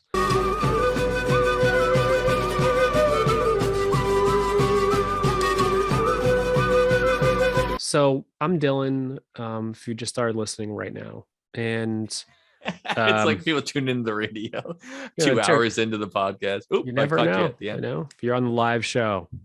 I never stop doing it that way. It's always here, and you're just getting into this. If you're just tuning in 2 hours into a pre-recorded thing. Yeah, meaning you're hiding in my bed. And you just woke up. I'm Dylan, half the podcast, and we're talking about the Skinwalkers. My final thoughts on the Skinwalkers are the utmost respect, as kind of most of our topics goes. I ain't fucking with this, dude. This is something that, I feel deeply. I've seen a lot of animals in the wild, and And I've never really got a vibe that it's like shit, like the eyes are off or that type of thing. The what'd you call it, Joe? The I don't know what you're talking about. no, Sorry. like the Oh, sensation. Uncanny Valley. Uncanny Valley. Everyone, make sure you look that up if you know what it is. It's when you see the eyes. Something's not right about You should know about it. We talked about it during the episode about the puppets, the haunted puppets. We did. I was there. Just forgot go the back name to of it. episode So 60, whatever. if you listen to episode 60, whatever, you know about Uncanny Valley. So freaks you out, whatever. We had that built into us. And but to be fully frank, I'm a very, very firm believer, way more than 69.69% of a believer in Skinwalker Ranch and Skinwalkers. I think the Native Americans are way more connected to nature, their environment, the spiritual realm, what actually is reality, which is everyone's version is different, but like the real deal stuff. And if they're able to put a curse on another tribe for killing them, taking their land, and this is the result of it, I'm not fucking getting involved in that shit. Like, not a goddamn chance. It's terrifying. So I'm a firm believer in skinwalkers, and I respect them, and I wish them all the best. I just want and I think Skinwalker Ranch is 100% everything I've heard on the show is true. That's me, Joe. On to you. Come on. After all this, you believe 100% in that? Come on, man. Have you seen it, dude? I mean, like, I watched it. It's hard to watch. I don't know, with man. Any sense of They skepticism see UFOs whatsoever, in the dude. show. You see them up there, and you're like, "What is that?" I mean, like, They launch flare. They launched like 10 rockets in the show. I saw them launching I've fireworks. seen them launch the shit, but like, you can buy them at but Walmart. you see these things, and you go, like, you just see this stuff, and you go, "How is that possibly not real?" It's incentive. We talk about this. It's motivation and incentive. All right, I'll get my final thoughts. Right, I don't know. I know. Yeah, I know that, but like, I don't know. Why would they want to do it? Because they want to do final it. thoughts. I will not fucking spend 1 hour at Skinwalker Ranch, and definitely would not live there for 6 months. Answer that question at the end of your final thoughts. All right. Like this, the same way you just talked about it. I think that ultimately this is one of those strange things in the podcast that we can't explain outright, and I won't pretend to do so. But I think above all else, it harkens back to so many things we talk about. It's the unknown, the unexplained, and I won't deny that for 1 second. But the unknown, the unexplained doesn't immediately jump to this is what it is. I have, like you said, much respect for the cultures who lost their land there. And I wish there was a curse on that land to say that you can't just take this over and film your reality TV shows on it without repercussions. We're going to get down to you. But people are scared by things they don't know. They want to believe, as Scully would say in that sense. And I think the fact that there was from 1930 until 1987, no reports whatsoever of anything strange happening there. Sure, you could say maybe they're private people. They don't want to blast their ideas out to society and act like they're off of their grid or whatever. But their son lived there the whole time too. And after he bought the place, the Shermans weren't in contact with him until Bigelow bought it. And Bigelow said, I'm investing millions of dollars in this place. Only 200 grand into buying it, or less than 200 grand into buying it, but I'm going to invest a lot more than that in researching it. So he goes out, buys all these scientists, looks up the son. He talks to the son and he goes, I got to know. What did your parents say? What happened? What did you know growing up? You lived there. I mean, we're going to research this thing. We have the infrared cameras. We have all the shit we need. EMGs. Go ahead. And the guy goes, nothing ever happened whatsoever. My parents never said anything happened. Nothing happened. Just a ranch. That's how it goes. And he goes, you're a liar. He got mad at him. He called him a liar. He's like, I don't believe this guy. Get him out of here. He just couldn't stand the idea that he could have sunk in millions of dollars into this bullshit thing that never happened. The Shermans were superstitious. Some shit happened that was weird, and they were disturbed by it. Cattle mutilation, it happened in the past, unexplained, all that good stuff. And all people involved in here have the incentive to believe this is a supernatural event. They have their livelihood on the line. They have their money on the line and their reputation, especially if you're Bigelow. You can't just sink in $20 million in this thing being like, we found nothing. But sometimes that's how science goes. That is how science goes. That's not how real estate investment goes. That's not how television programming goes. When it comes to those things, you put money in, you get money out, whether or not it works well or not. This is what it is. You build up what you need to do to get the payday. You buy the house. Hey, there's a giant hole in the basement. Here's a radon. Who cares? Patch it up, pull it over, flip the house, move. That's Bigelow. That's Fugal. That's the government getting in there and researching whatever. I think it's a whole load of goddamn horse crap. And it's not that people are lying. It's that people are incentivized to buy into it or feed into it, to exaggerate. It's like those oral traditions you talked about. There's some message there you want to convey, whether or not it's there. And the people who work for Fugal and work for Bigelow, their jobs are to find weird shit today. It's not to find out what's happening all together. We'll talk about it in 3 years. We'll gather our findings and come together like you would do through true science or exploration. It's to say, we have 10 episodes. We're getting paid $5 million, and we need to see weird shit right now. You can't have a 10 episode season and nothing happens. You just can't. And you can't invest in an entire property and start a whole branch, called NIDS, and pay all that money and say nothing happens out of it. There is a incentive to it happening. It reminds me of like the Russian government or North Korea, where it's like, we have to have something for this person or they're going to shut us down. Luckily, in America, you get fired. In those countries, you get killed. But this is what it is in my mind. It is a strange event. It's unexplained, but much in the way it was in the past, where they were putting leeches on your body because they didn't understand how the 4 humors worked. It wasn't that they were lying. They truly believed this is how their human body worked, and they wanted it to work because they were incentivized to make humans healthier and safe. And their job, get paid, fix my kids. And they go, I don't know, leeches. And they tried and they didn't know better. So maybe Skinwalker Ranch is some kind of extra dimensional thing, or maybe it's a spiritual curse that we don't understand. But I think that saying we understand it is completely bullshit. And if it truly is something beyond our understanding, maybe it's like leeches, where we're trying our best to understand the human body, but it's just outside of our grasp. Maybe we're just having infrared cameras and we're having reality TV shows try to understand it, but it's just out of our grasp. And maybe in 200 years from now, we'll look back at Skinwalker Ranch and be like, well, obviously it's that, but all those humans from the year 2022 didn't understand that. They didn't get it. They just had their cameras out there. They were telling stories about wolves. They didn't understand it. So maybe in the future we'll understand better, but I think it's very foolish to think that we understand it now and that anything we've seen from it is any kind of indication in hard science of something outside of our world. I mean, it's strange, it's odd, but I ain't scared of it. And to answer your question, I'm not staying anywhere for 6 months. That's not my house, but I'll spend a week there if you pay me, just like a haunted house. Get me in there. I'd rather stay there than haunted house. At least there's stars to look at. I bet the stars in Uinta are beautiful. Yeah, I don't know. That's a crazy question, but there's your answer. And there's the Dylan and Joe Basin podcast. Final thoughts on Skinwalkers and Skinwalker Ranch.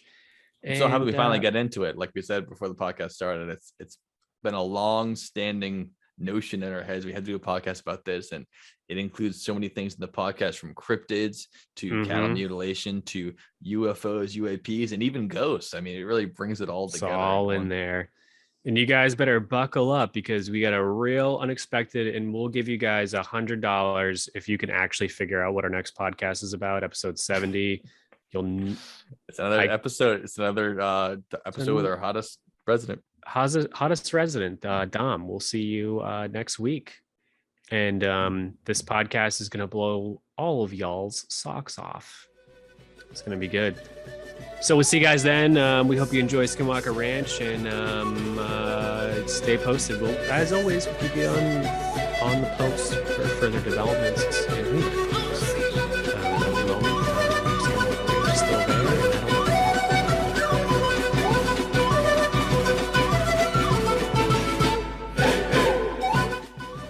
Punch him. All right, I'm gonna rapid fire like 3 or 4 stories. Please, God, point here. Bring it on, dude. We're ready. Like, imagine if all your crazy ideas that are all wrong were all real, because you're the one smart one, and everyone else is stupid, but you're smart. So based on the fact that Dwight Eisenhower signed a treaty with the aliens to abduct a certain amount of American citizens per This is year, all facts. hence 100% of alien abductions from They're sanctioned by the U.S. government. 1947 through 1990 was because it was sanctioned by the U.S. government as a treaty to Oh not my fucking God. kill us all. Oh, you turn it on its side. Or 00. Good Jersey. Oh, like just you just doing drawing boobs? But everyone knows the Muffin Man on Blueberry Lane or whatever it is. The Muffin Man was a fucking pedophile, and it's a true story. Wait, kids- wait. That's true. Yeah, Death looking in the face. we're very naive to think that we would be part of the elite to be going to Rowan Bass. We would be in the fucking river, Yeah. shitting ourselves. We are living There's a like big- elite. There's a Yeah. big difference as far as Dr. Strangelove 7739. We're gonna do a shout out to them because they Kubrick don't fan. like how much we swear. They like the movie Doctor Strangelove, and they don't like how much it's More importantly, they like Stanley Kubrick. Yeah, Kubrick fan, yeah. Yes, not just Dr. Strangelove, which I don't even know if they swear in that if at all. I don't know if they swear minimally. either, but I just But I think can it's a tell you Kubrick that a couple other fan. Kubrick movies have a lot of stuff going on that you might find inappropriate. Maybe they're just a big Peter Sellers fan and they don't really like Stanley Kubrick's movies. Yeah, maybe. 7739. We'll talk about that. So, Unless it's you. it's not me. I'm not that. Yeah, we like and comment. I have 45 YouTube accounts, and I follow our podcast with them. And We like actually all don't our have own any things. listeners. It's just Dylan. He just really spends most of his time when he's not recording, like putting in the effort into the analytics. Yeah, like Roger from American Dad. I mean, how else should I do it? Skinwalkers, Navajo legend of the people who walk on all fours and can take the embodiment of animals. 98.9%. Okay, so that's basically what it is. Gotcha.